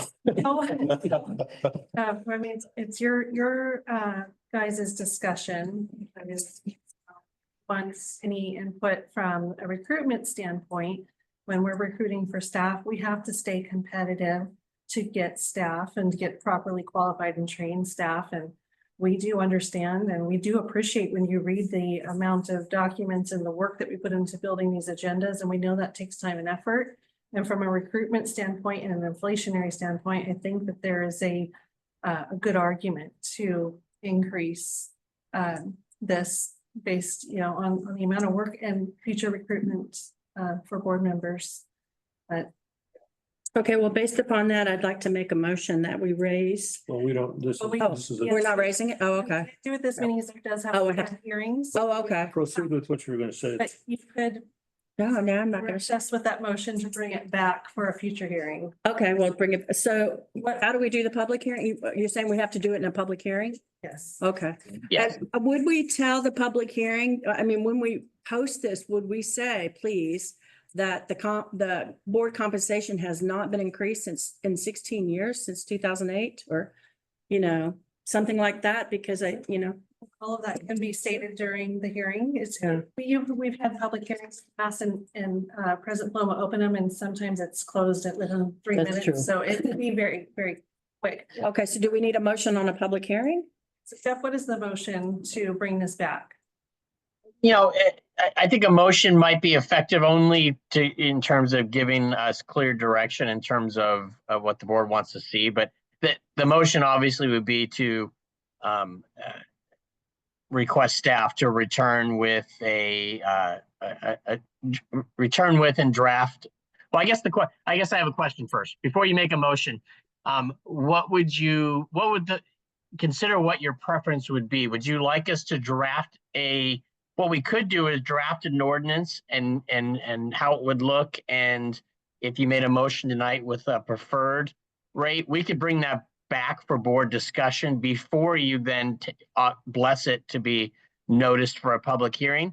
Or you could give us direction tonight to come back with a number of 250 or 300 or whatever it might be, and notice a public hearing and bring back that ordinance for consideration. So you could do it in 2 more steps and have one more option for you guys to discuss it before you actually notice. I mean, obviously it's a Brown Act meeting, but before you give the official published notice and set a public hearing, or you could give us direction to just come back and give it next meeting. We have a public hearing or next meeting that we can make with the requirements. I don't know if that made sense or not. I can try again if that did not. Let me ask a clarification. Does it need to be at a regular board meeting? I'm not aware of a requirement that it is at a regular meeting. I've never seen it done not at a regular meeting. Is this because of you're looking at a special meeting for? Yeah, one of they your- are going to be both special meetings because they're workshops. So it could be in Got June that we can bring it back, but I think what we could do is we could leave that for me to work with you from a staff standpoint. I can verify that it doesn't require a regular meeting and bring it back. If not, we just push it to the next meeting. sounds good. I just have a question, please. So Jeff, tell us again what the figure was from last year, considering the inflationary increase. Well, I've done the math now since, so I have an updated number for you. Yeah. So Do right something. right now you are at 173.63, and that was set in 2008.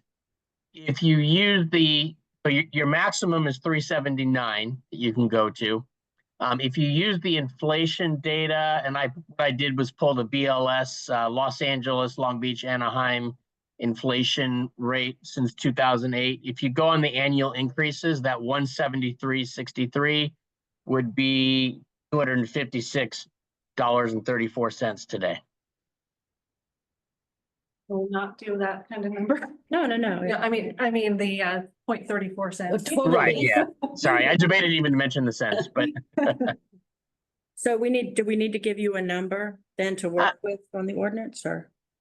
Yeah, it depends. If you want, there was the lawyer answer that Sarah mentioned earlier. I can give you a depends. If you want us to return a draft ordinance for your continued discussion before you actually set it a hearing, it might help to kind of have a number for you to discuss, but you don't have to set a number tonight. We can discuss that next time. If you want us to actually notice to the public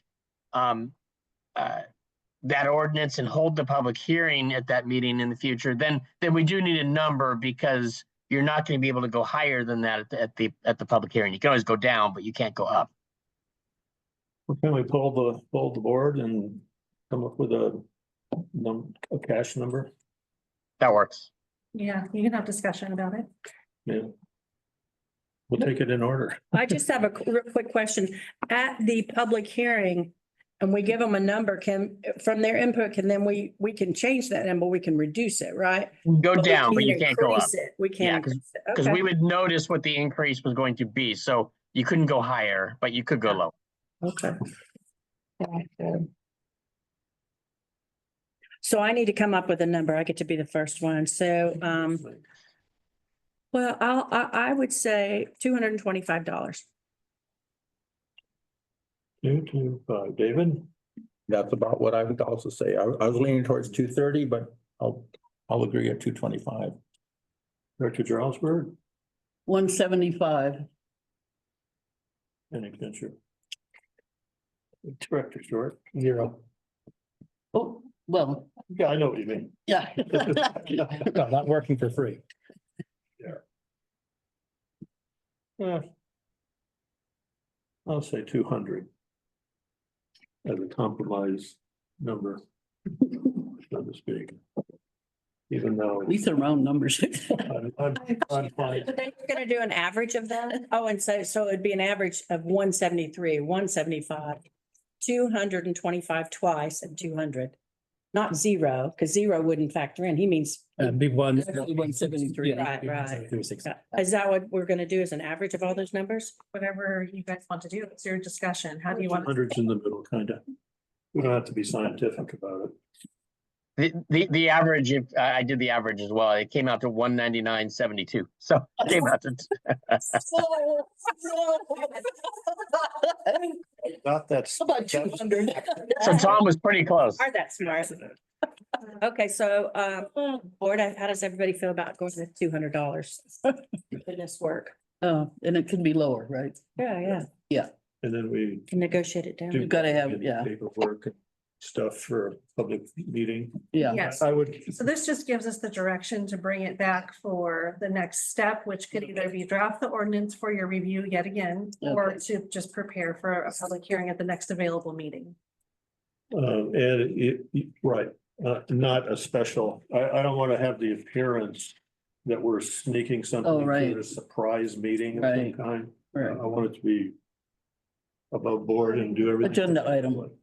And if Well, somebody, agenda item, Right. that May's meetings are special, so Right. it would probably be prudent to bring it back in June. When is the rate study? The rate study happened, well, we're in the rate study. Yeah, but when do we have the hearing? Oh, that's several more years away. Oh, years. Yeah. Okay. Oh, okay. it goes fast though. It does fast. Like a broken down dam. And I would encourage anybody out there in the world to come in here and when we have this meeting and give us an opinion, and also we're available at the market on Saturdays. Feel free to come, as I say, come and yell at me. Don't hurt me, but yell at me and tell us what your individual situation is and what ours are and all that stuff. Above board. And we are increasing help. Say again, Customer help. What'd you say? Say it again? We are increasing customer help. Yes, We've done that. So that needs to be in there too. within responsible limits. Yeah. Yeah. So the direction I'm hearing is to bring this back and The two, 100. and I didn't hear anybody say anything about medical or dental or dog sitters or anything. I don't know if you wanted to give us a little more information, that'd be fun. Okay. What you said tonight was useful. Okay. Anything further from our public slash people? So am I bringing back an ordinance for further review? Or am I scheduling a public hearing for the 200? I recommend that we just go straight to this public hearing schedule since we came up with an amount. And she's not investigating the healthcare stuff.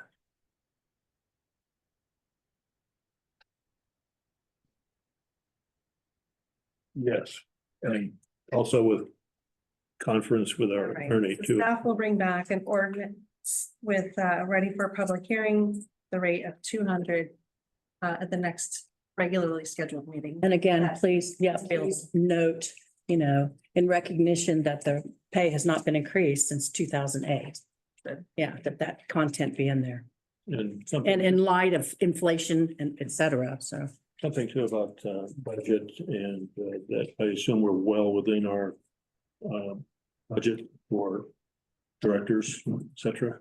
We're a little above this fiscal year, but we're getting ready to go into the budget Right. season. And we can make adjustments as A good time to necessary. think about.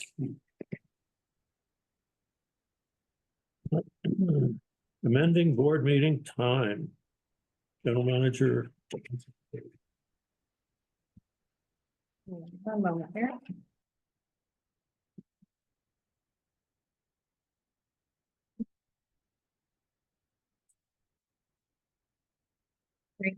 We are bringing a recommendation to the board to amend our administrative code, changing our regular board meeting times from the 5:30 start time to 4 p.m. This earlier start time would reduce fatigue for board members and staff and the public, helping lead to a more productive discussion. We're seeing that agencies around us are also moving in this direction with districts having during the day meetings, which helps for a lot of planning, especially if we have consultants that are coming during business hours. For example, you know, Coachella Valley Water District has an 8 a.m. start time. High Desert Water is currently 4 p.m., but they're considering moving to a 9 a.m. 29 Palms District is 4 p.m. The only late one on the list here is Bighorn, and they're currently at 6 p.m., but just once a month. We believe that changing the start time to 4 p.m. aligns with the industry practices and will help enhance overall effectiveness of our meetings. It also provides an opportunity for customers who are coming in to pay their bill to pop in and see what's going on. A little bit more activity that way. Also, we do offer our board meetings live now on Zoom, so there's a lot of opportunity for folks to attend the meetings rather than, you know, several years ago when everything was still just in person. So that's the end of my report. I'm happy to answer any questions. Vice President Doolittle.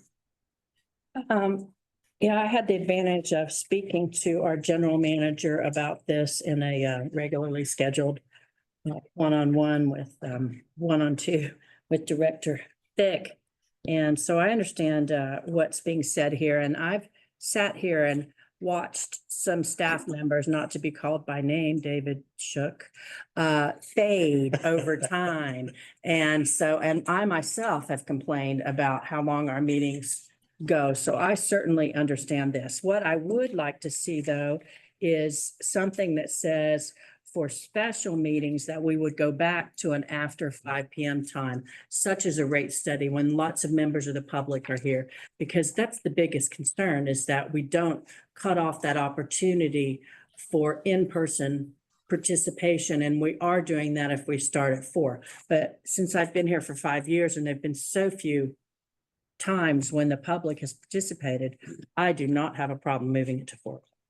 And I don't see a problem with when we have a very, I think, more controversial meeting. that Yes. We talk about adjusting times. Yes. Meetings. So that would be something that I would expect the president to work with the district on, and not just have the district decide when those times would be.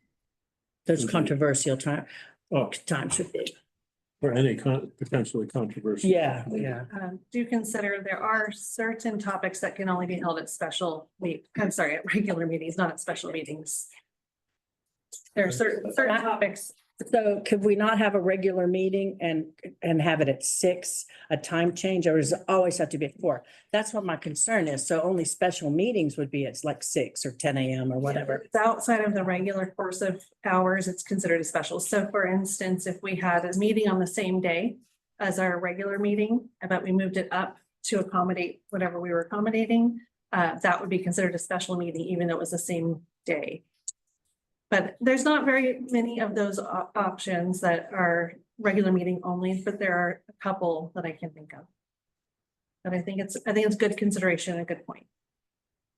Are there different procedures when we switch from regular to special in terms of Our notification? notification shorter, typically we try still internally to still, if it's a special, unless it's an emergency, we try to get the agenda out the same timing as we do for our regular meetings. So it's seldom that it's 24 hours. I don't know that it's ever happened.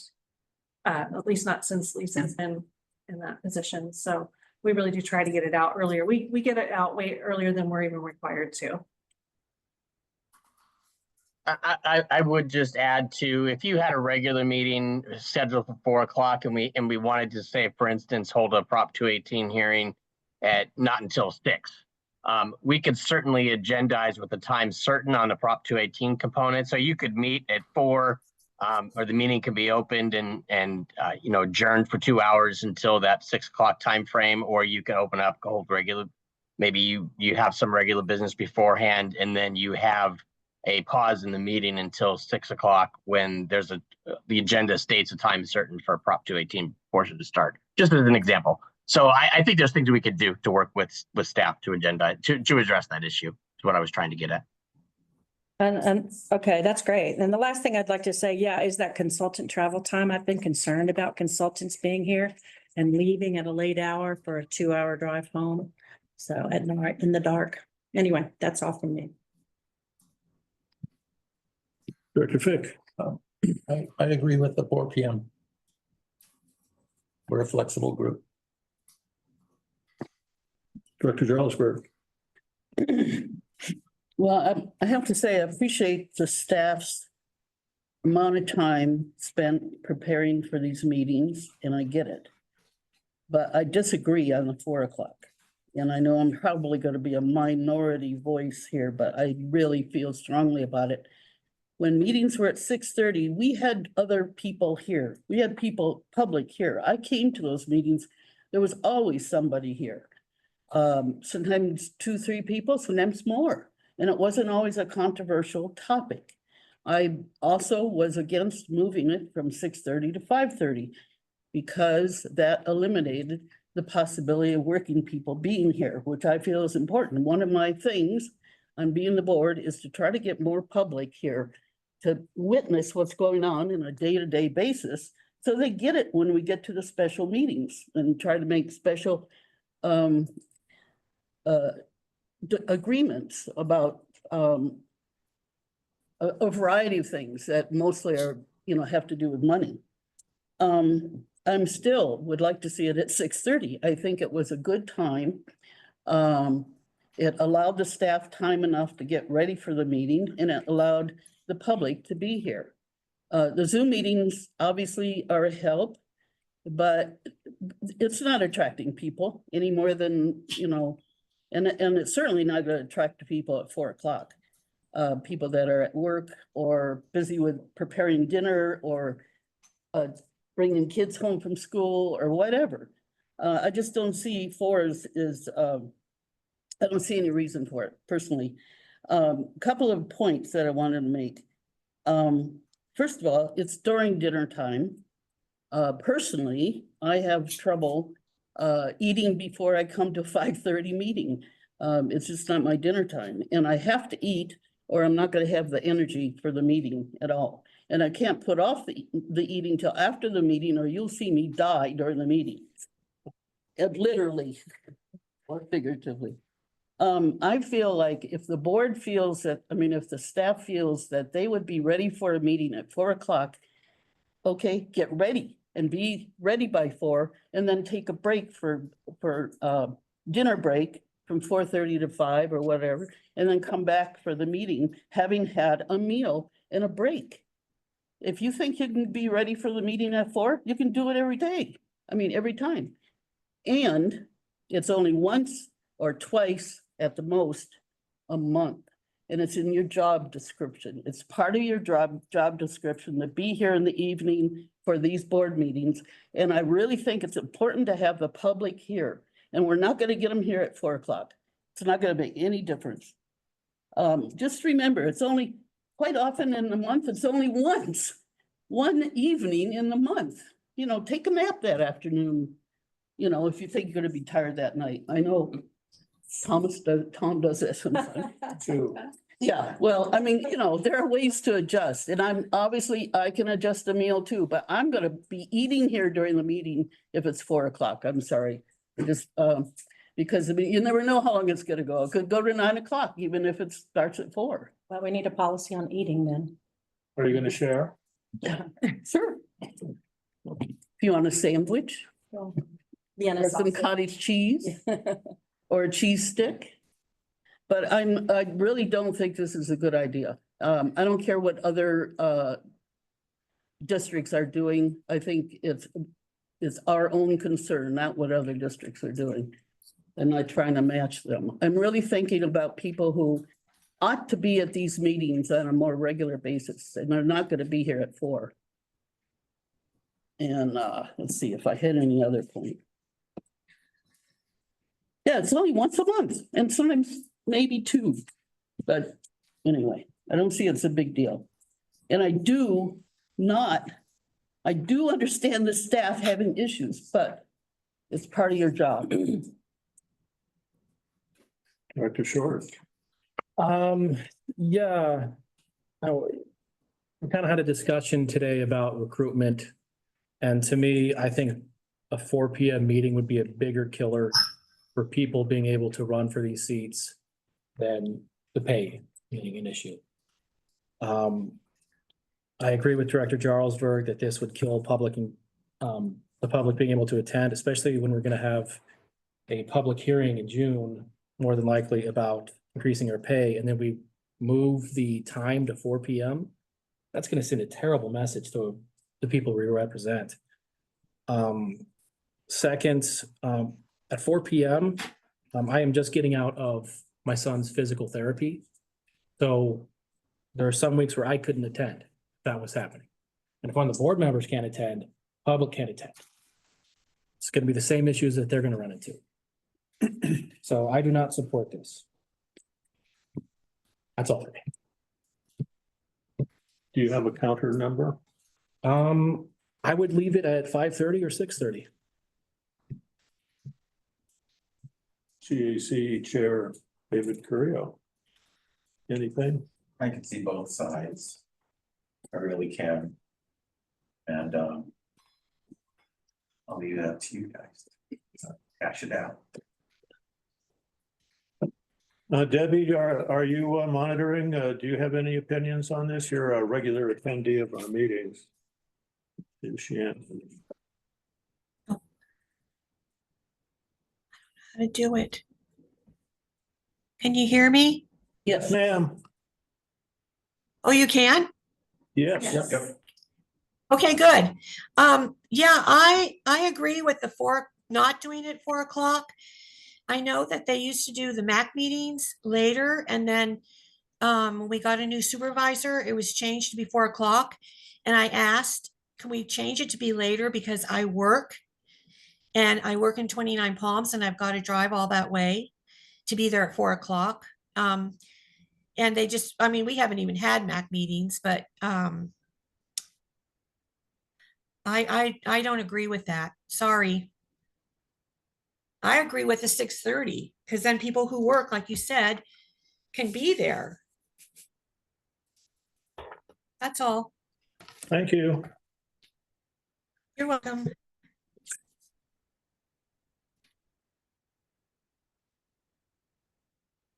Hearing nothing further. Would What 5 do be you a think? What do you think? would 5 be a compromise? 5 PM?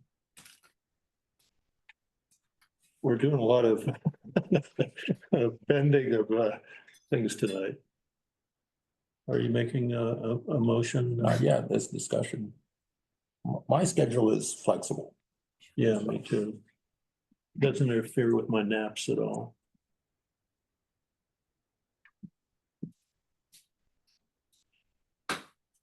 Well, shall we just vote on this as it is? What do you think? You haven't said anything. Yeah. Well, I'm always sensitive about beating up the staff too much with some of these things. So it's and to tell you the truth, I had not considered that there's some structural issues with directors about being here that early in the day. Me neither. Mhm. I hadn't thought about that either. Yeah, and it's like 2 board members.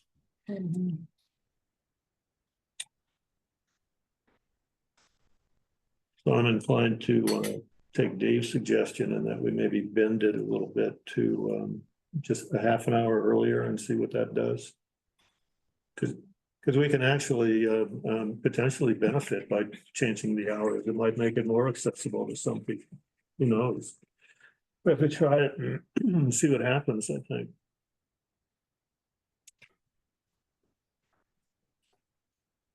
So should we apparently vote down the 4 and then try for a compromise? Would that sound reasonable? You can make a motion for any time that you. Kathleen Radnich. Consideration, if you're moving it up.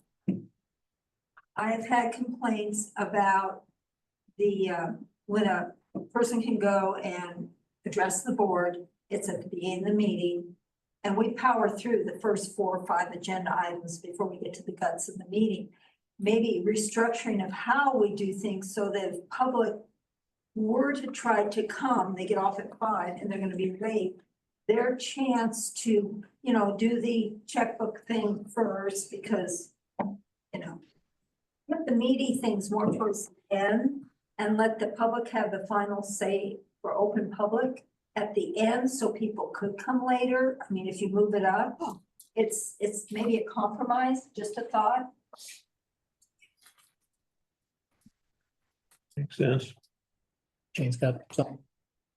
Jane, Yeah, we've talked about moving the public comment around before, other meetings I've been at or other boards. Similar kind of thing.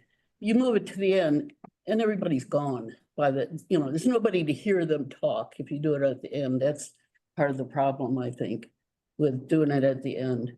And I think that's what was gonna happen at the MAC. You know, we had, I think they moved it to the end.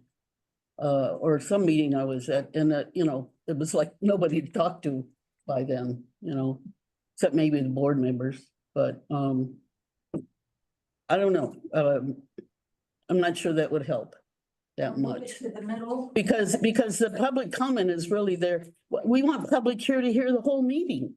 You know, the whole discussion, get the meat of it, get to understand their thinking process as we get that we go. You know, so that they can give more meaningful input. And they are invited to speak to every item on the agenda along the way as it, you know, as we talk about it. I'm frustrated that the public isn't here more often, and I'm just seeing that moving things around is just making them more confused, let alone come. well, that's the strategy of well, we can the idea, I'll finish my thought.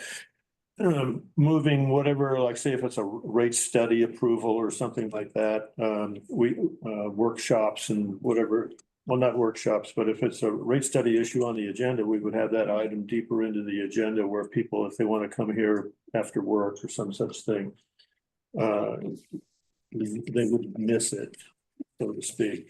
But also, we can move items around on the agenda itself anyway, as long as we don't change what's on the agenda.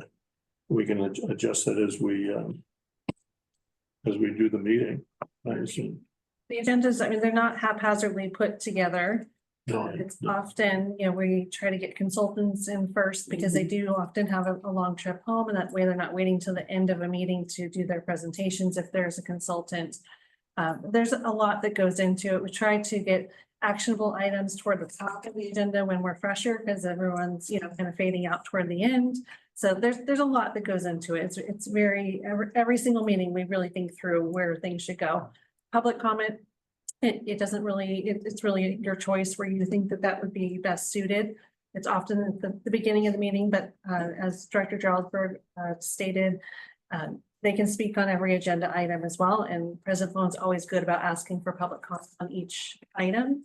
So I think, we do give a lot of opportunity. We always ask about the electronic response. That's also an option for people that can't attend. So we understand, and none of us are complaining about being here at 5:30. That's not the issue. It's that you're getting not the best version of us. We also have time and labor laws, so we can't just add an extra break into the day. It doesn't work that way when it comes to an hourly employee. We have, hours set by the employee handbook, and when you have the 410 work week, you have certain laws that you have to comply with. That's So, right. 410, I forgot about that. yeah, so it's just a longer day in the future when we have a full-time director of operations here. Their day starts at 6 a.m. So by the time we get here at 5:30, they've already been here nearly 12 hours. And it is just, you're not getting the best versions of us. We power through, and we're happy to do it. We were just looking for some options that might help us all. So we could change the time in this motion that I already have prepared here. Can I ask another question of the staff? Of course. What do you do now, in terms of having a meal before the 5:30 meeting? Do you have a meal? No, none of You us, wait till the end? we all eat when we get home. Okay, If we eat. well, that's up to you. Yeah. But yeah, but I just wondered if you bring a snack and have it before the meeting or something like that. No, I think it's not really, I don't know, for me, I can only speak to myself. I usually just skip eating on dinner on these days because I don't want to go home, go to bed on a full stomach, but by the Me time we're neither. done here, you kind of get wound up and you've got a lot of information to present, and you can't just go home at 10 and go to sleep and be back at 6 a.m. And you end up with that, 2 days end up getting kind of exhausted because of the time. Yeah, I don't know if you have anything to share. Also, does all the staff have to be at all the meeting, or do they have to be there right at the beginning, or could they come when their item comes up in the agenda? I mean, could the staff be adjusted a bit as far as Staff- being here? Yeah, we tried to do that, but she has to be here the whole. Oh, yeah, meeting. Typically has almost every agenda item, so she's gonna be here. She lets Autumn off the hook, every now and again. I let David off the hook every now and again, but all of us are very intricately involved. That's what I in wanted to hear, this. more staff And input. Yeah. we, are bringing all these things together as a team to the board, so it's important for us to be here. I think that it's not so much an issue when it's a shorter meeting. When it's a longer meeting, I see everyone in the room kind of declining as we get towards the end of the meeting. So, myself included. So I think it's really an issue with the longer meetings. But we never know when they're gonna be. I think, I mean, the last long meeting we had, everybody said, oh, that's just gonna be a short meeting. And we had a guest. We did, that is true. So I mean, there's no guarantee. It That's still right. could be 9 o'clock. If you start at 4, and you're not gonna be happy about that either. Well, it's not about happy or not happy. It's just about trying to give you the best versions of ourselves and accommodate contractors, vendors, when they are consultants when they come. Director Fick. Okay, I want to exclude myself from fading. I don't fade in these meetings. Oh, anyway, it sounds like a compromise might be 5 p.m. because that would accommodate both Director Short and kind of Director Jarlsberg. And I come here at 5 anyway. I'm here at 5 generally, okay, so motion for 5. because there's stuff to do ahead of. And Then you'd have to be here at 4:30. Exactly, exactly. is it illegal to have 2 public comment sessions? One at the front, one at the back? No, We've done it before. not illegal. It's popular. No, it wouldn't be illegal. The only one you can really functionally move is the public comment period on non-agenda items. because the comments on agenda items have to be Right. taken Oh, yeah. before you take action. So Well, you would either have that at the front of the meeting, or you could have public comment period with each item, so the public can comment before you take action. So really, the only piece you're talking about are the ones where public brings in comments to you. And there's no reason why you couldn't have that at the front and the back. Okay, well, I'll make the motion to have a meeting at 5 PM.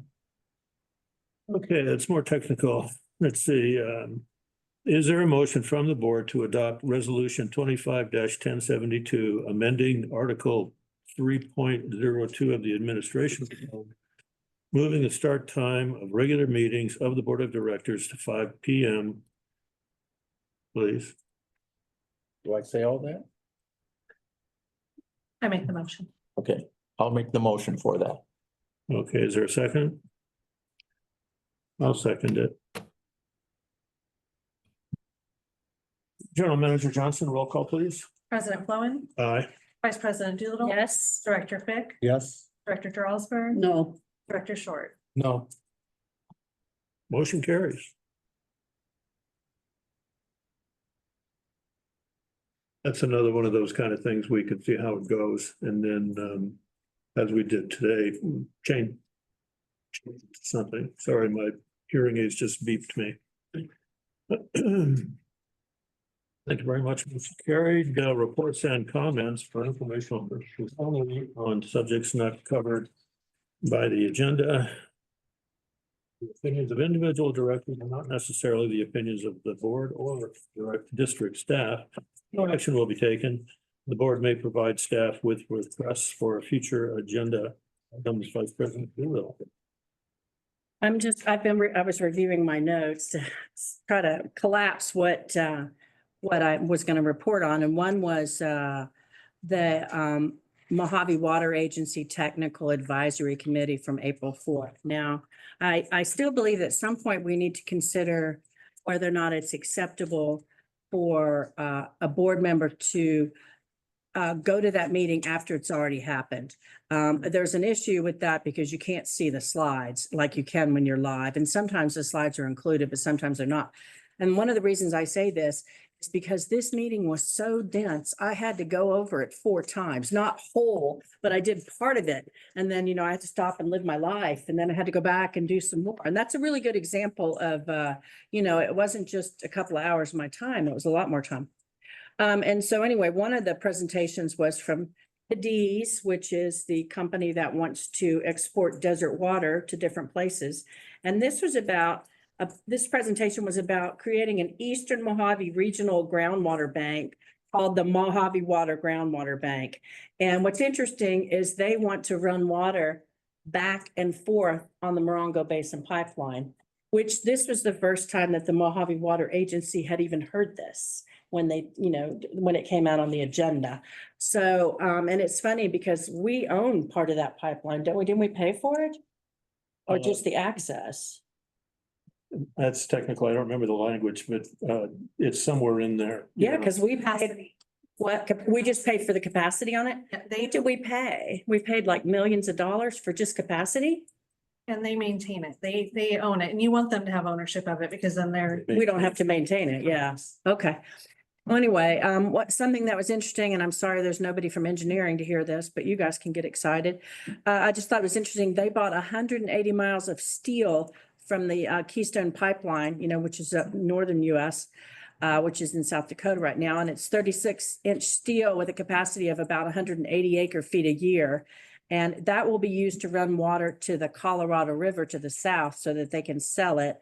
And I think they said it saved them $110 million to buy that.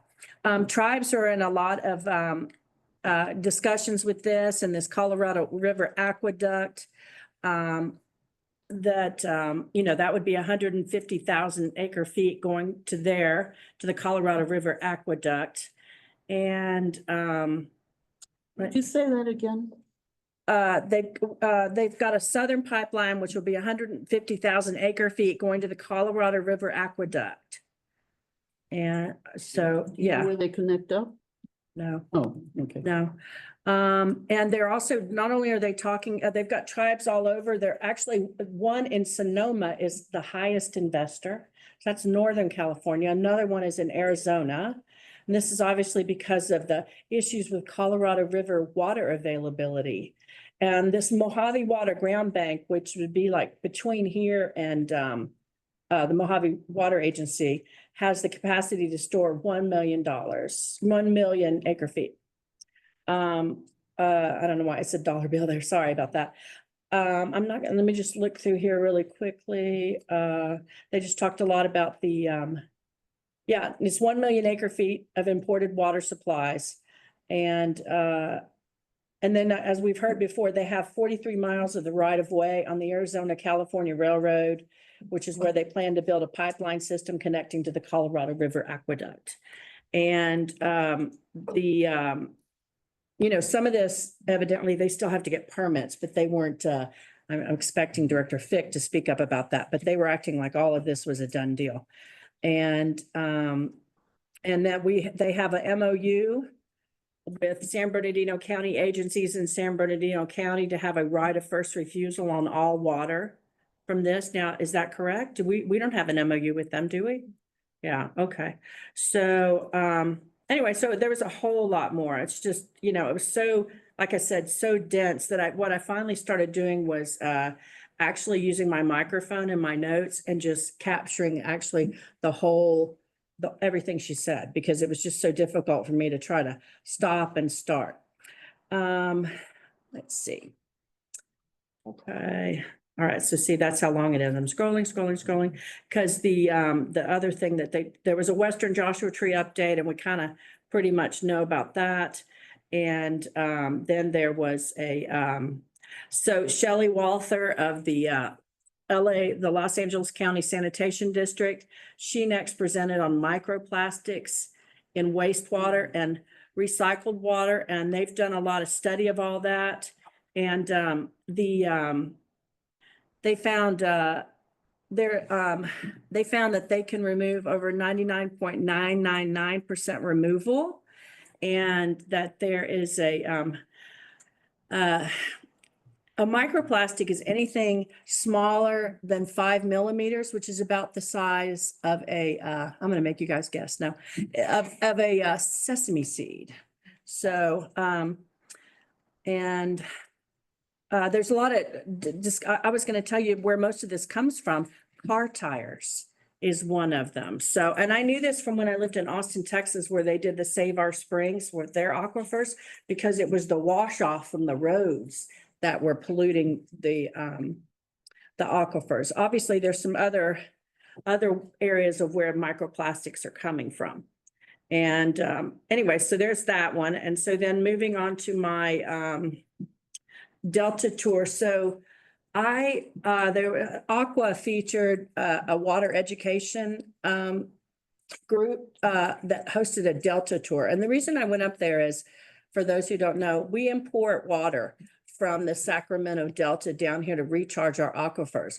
And I've been curious for a long time about the quality of that water. And because here we're taking water from up there, it's an 8-hour drive. So it's 700 miles, you know, down the aqueduct through the Morongo Basin pipeline, through, you know, purchased from the Mojave Water Agency, and then put back into our aquifers. And I've been very concerned about any pollutants that are in that. Well, I didn't get that quite answered. And they suggested that I go to the DWR,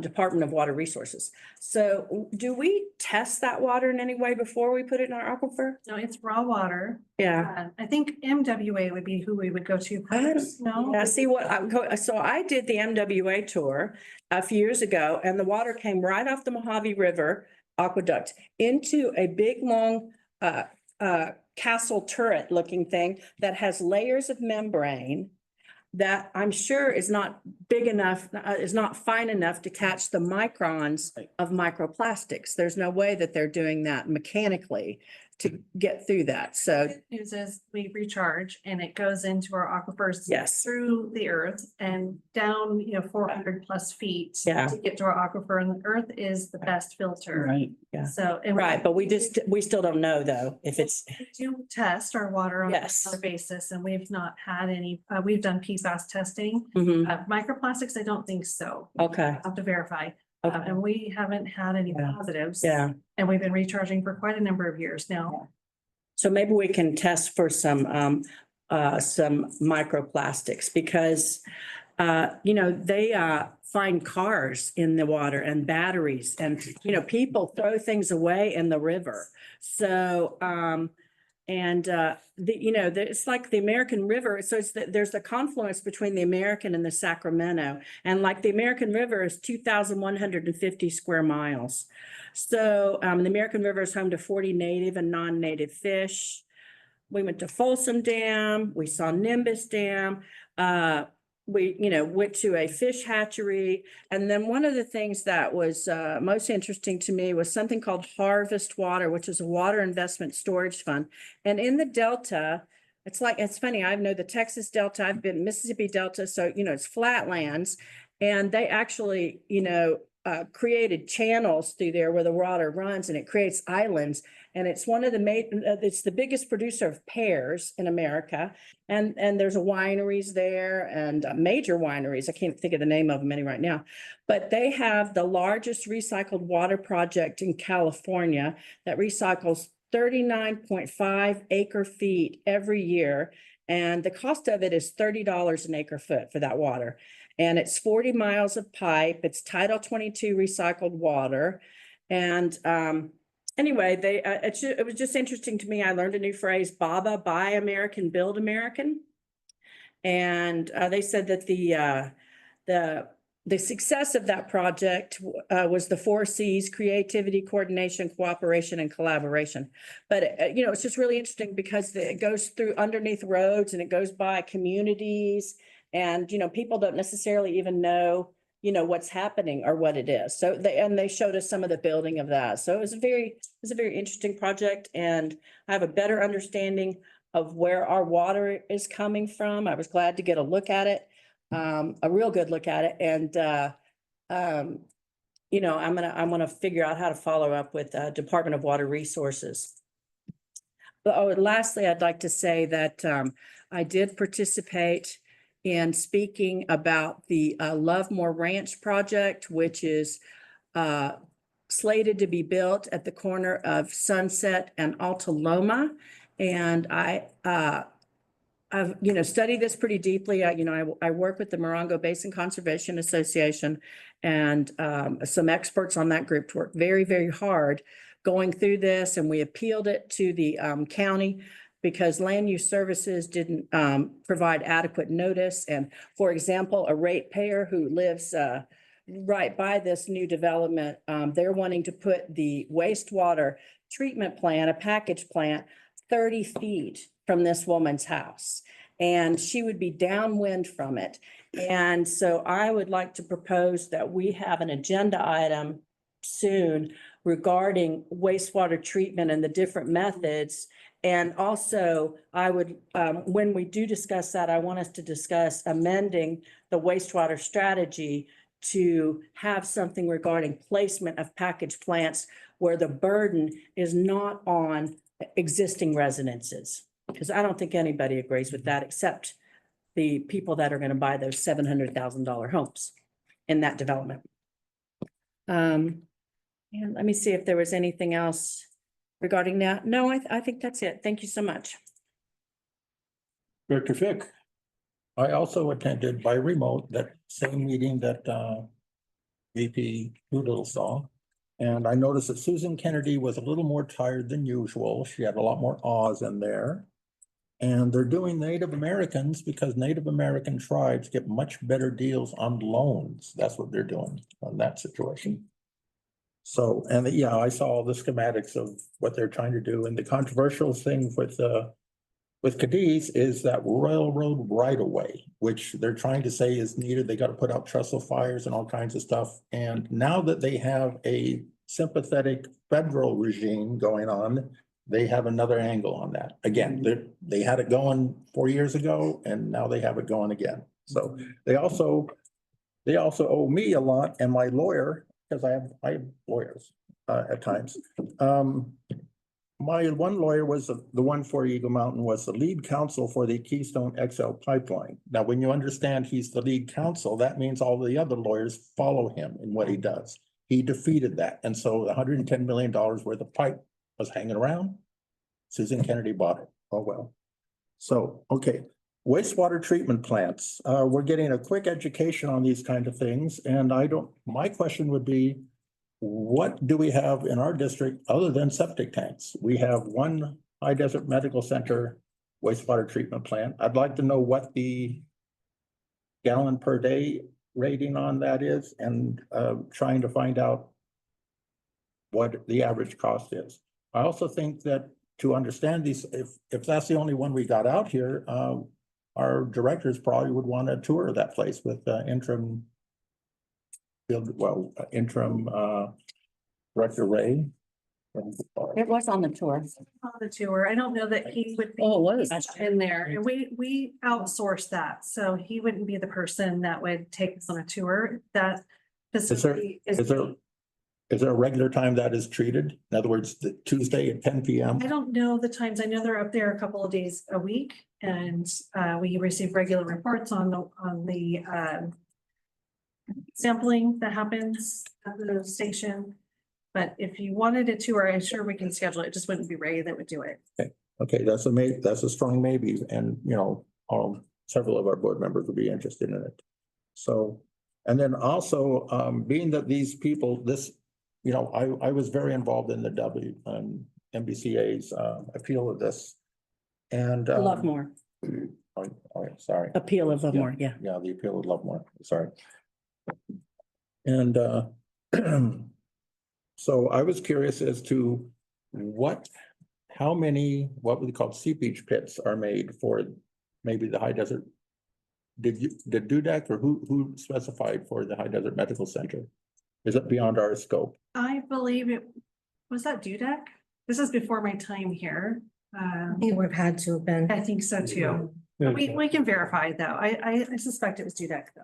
Okay, I'd be curious as to what their specification for seepage The pits were. placement, how wide, how far apart they have to be. That would be another thing that we would want to know in the wastewater thing, and maybe something we add to the wastewater strategy because in this Lovemore development, they're placing them right together, right next to each other. Yeah, so I'm learning a little more about seepage pits and water treatment plants and stuff like that, but I'd like to know a little bit more about what our water district has.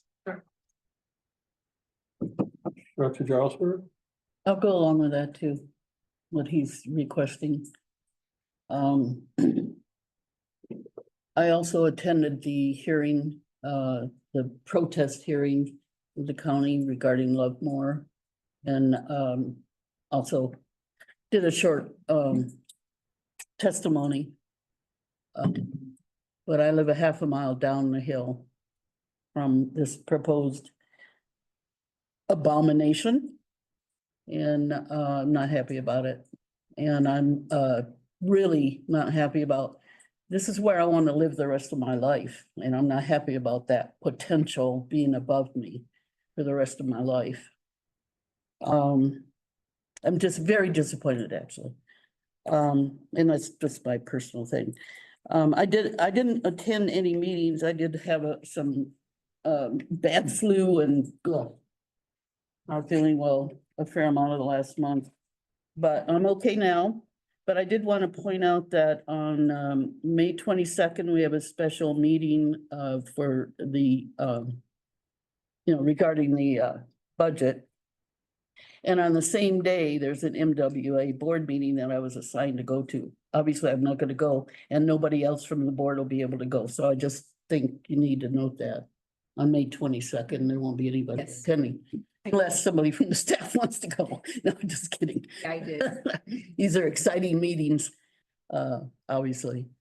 Anyway, that's, I appreciate how much we covered tonight. This is really meaningful. And it's difficult for me to go against the staff. I mean, I don't like doing that, but I have to do it when I feel right about it, so. I appreciate you having patience with me. Thank you. Director Short. I also wanted to voice my support for revisiting the wastewater procedures as well. That sounds like something we need to do. I didn't attend any other meetings in between our last board meeting. I did want to bring up, since we did have last meeting canceled because some board members couldn't make it. I was just curious as to why we don't have alternates for board members. Alternate. So somebody else that could sit in for us if we couldn't make it. Oh, Like this is something that the High Desert Medical Center does with their board. They have people that will sit in if one of the board members can't make it. It has to be elected official and you're the elected, so you don't have That is an elected position. at the, I can answer that. The County Water District Act does not have any provision for alternate board members to be elected. So it is limited to a 5-member person board. Okay. All right, that answers my question. Thank you. Done deal? Done deal. Yeah, regarding this package treatment plant thing, we have experience with it administering such a thing. And so in reporting that we do about a potential thing up Sunset here. Sunset? Thank you. We might be able to just simply draw on some of our experiences over here at the hospital. In particular, it was something that occurred to me that hasn't been mentioned yet is especially with this 30-foot distance between the plant and this first house is the noise that it makes. For example, I wonder with in Yucca Valley with the car wash that they have there in front of Stater Brothers, if they considered the noise factor when they permitted that, because that thing is really loud. And I have no idea what the noise would be from. I did tour the Yucca Valley's sewage treatment stuff, and I can't recall. Nothing comes to mind about noise up there. Well, I can share something because I did ask that question. It's not very bad, the noise, but there will be a hum there. So, you know, that hum, you know, will be significant if you never had a hum before. Now you'll have a hum. Yeah, and that would be up to the person whose house is right there too. You know, that person has to be paid attention to. I participated actually in the Walmart disaster preparedness presentation, display stuff that was going on over there. It was good. The attendance is, I've done a few of those, is typically thin, but it kept me almost continuously busy, partly because I was there by myself. I didn't, we were sort of going to have Director Jarlsberg, but she wasn't feeling up to it. I didn't want to bother Director Short. Yeah, he's been having some exciting times lately, but it went well. A general comment about this, though, is a lot of this community relations stuff. I talk about it with Kathleen occasionally. It's not efficient. You can't justify an expense, say, which I did not charge the district anything for that. But you can't say, okay, per person, it cost us X amount of money to contact them about such as, you can't get that scientific about it. There is a built-in inefficiency to it. But simply being there, we're doing our part.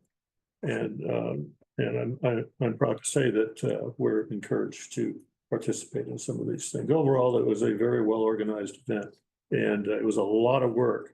But as I say, these kinds of things are inherently inefficient, but it's worth it, I think.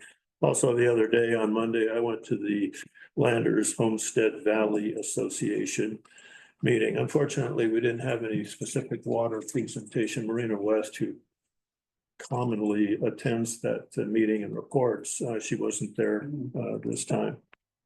We mentioned in passing potential pollution from tires that are out there. And they did, I can't remember the county in Landers had their March Tire Roundup. And it was quite successful. They estimated they collected 1,300 tires. And the evidence was that it was not from tire stores that are taking their surplus old tires up there, because they could see that these things are dirty and full of sand and stuff. So people were picking them up and bringing them over there. It's off of Ricci where they did this. They used 22-foot long roll-offs. And I think they even ended up getting 3 of those, but it was quite a successful event. They're having hard times up there because, they're just folks up there, just like we are down here.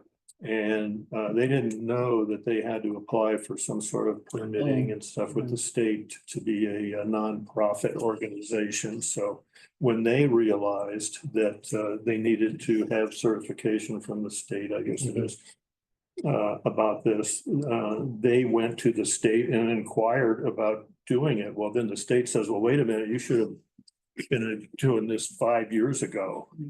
So there's going to be some expenses that are involved in this, and so far a $500 penalty also for not doing it. And this is in the face of them having expenses up there, utilities and stuff for their buildings, and some of the things that they do involving food giveaways and stuff like that. But they're not allowed to bring in any income from their secondhand store or take contributions until, and then the state is taking 3 months to decide to certify them, which is apparently a done deal anyway. So anyway, that's the kind of stuff that goes on up there. I enjoyed the meeting. I may, because that is kind of a countywide thing. The sheriff has somebody there. There was a representative from the 34th District State Assembly, Tom Lackey's office. Iris Gutierrez was there representing them. And we also had Glenn Harris there, who swore in their board and other officials for this meeting. And Glenn Harris was up there representing Don Rowe's office of their district. It's a good meeting. I enjoy going to those, and it's only a 16 or 18 mile drive. Also, I'm not funded on that by the district either. I'd like to go to the next one if I can too. Yeah, I didn't call it. Well, you couldn't go. You weren't up to it. But, yeah, it'd be nice having you. I know you have a good time at those. I think we're up to director's report. Let me read my sketch here. Yeah, general manager's report, please. All right, thank you. If you recall the last meeting way back when, I let you know that on February 25th, staff identified some unusual vibration sounds at well 15. Oh, yeah. We had some further inspection and revealed that we have worn line shaft bearings that caused, and it required pulling all of the pumping equipment.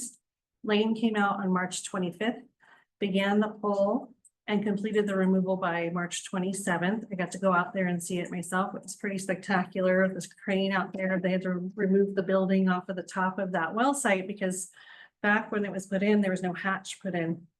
So the whole building has to get moved off of the well. They pulled the motor, the column pipe, the line shafts, bearings, and they found significant corrosion on the steel column pipe and the surface wear on the stainless steel shafts. Most of the equipment's going to need to be replaced. The motor hasn't been fully inspected yet, but there's early signs of wear on the grease seals and possibly some inner windings.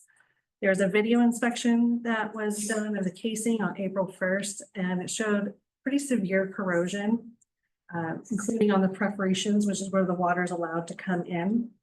I viewed the video, and to me, it looked like the bottom of the Titanic. It was all full of crustacean and yeah, just very due for maintenance. Current static water level at that well is 387 feet below the ground. Where is it? This is well 15. It's to the east of us, just about east of well, 14, Oh, it is? yeah, heading that direction, So 387 feet means the top of the well. top of the water. Water, right. Yes, yeah, Double checking. Is that on the way to Sunburst or Sunburst? no, that's 15 and, that's 17 and 16 on that road. So it's It's between those, yeah, Okay. you got it. So we have, also while we have it pulled, we are doing profiling. Profiling is in preparation for chromium-6 to find out the water quality at different levels of that well. So silver lining is that we're going to be able to do this at the same time when we're getting ready to get into the compliance plan for chromium-6. Additionally, they began today, the brushing and baling process. So they brush and clean off all of that crustacean-y, it's not crustaceans, but that's what it looks Yeah. like. And then they have a contraption that looks like a claw and they bail out all of the old junk. Wow. Isn't it like mineral deposits? It is, Okay, yeah. but it really does. If you were gonna. look at it, Barnacles. It looks like barnacles. Would it be intruding if we observe from far away or something? It sounds like something interesting. Yeah, Okay. I wasn't even allowed to go onto the Okay. site. They have a Okay. safety person. Yeah, from- no, I wouldn't want to go on the site, but So I was only allowed to go to the fence line and watch from that area, but I do plan to bring a full operational report to the board. okay. And we can bring a portion of the video because it is pretty interesting to Yeah. see this whole thing in process. Bad news, it's expensive to make these repairs. Good news is we are going to find out some really detailed water quality information in regards to chromium-6, particularly for that well. We are making very solid progress on the PAYCOM implementation. It's a very complex process.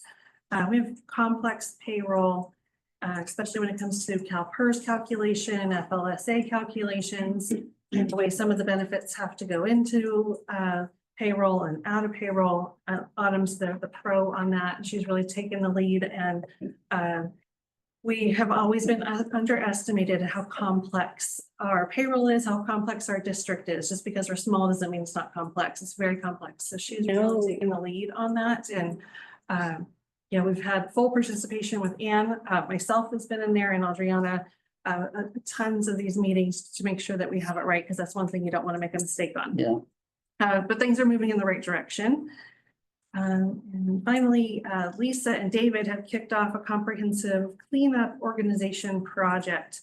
And they're reviewing all sorts of district documents that are in different storage, the 129 Palms, and documents that we have here, going through safety supplies and obsolete materials and equipment. In the next few months, we'll bring forward a list of items that have been tagged for surplus or that are scrap. This hasn't been done, I don't know that it's ever been done based on Dave's reactions. Oh. There's, when things get old, they just got stored instead of being dealt with. So we're taking the time now and we're making sure that they're dealt with appropriately. So Want to you'll come to see my that. bedroom? It's complicated. It stacks, it stacks of paper.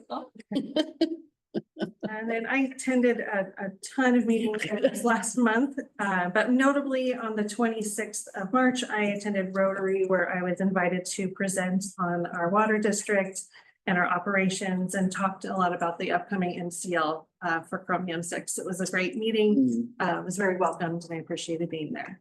So, into my reports. Do you have any director comments on the general manager's report? I would just like to say a couple of things. One is that whenever you're going to speak publicly, I know you can't do it every time, but I would love to have known about that. You know, maybe we could attend. So anyway, just a thought. Okay, well, I didn't know about it. I knew about it in advance, but it was kind of last minute how it got scheduled. Oh, okay. But yeah, I would. Okay. And I, like I said, I watched Yucca Valley's board meeting, and they have a problem with well 14. Isn't that funny? So must be some sort of. Oh, no, okay. I just, okay. I thought the Warren Bearings wasn't what well 14? No, the Warren Bearings? Ours is well 15. Oh, okay. All right. But when they had a problem with that, they it was going to cost $500,000 to fix it.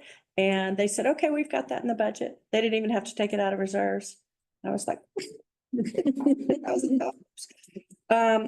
So, This one is going to be similar, including the profiling. Profiling is separate, that's part of the project because you can't do profiling unless you have full motor, so this is the Yeah. perfect time to do it.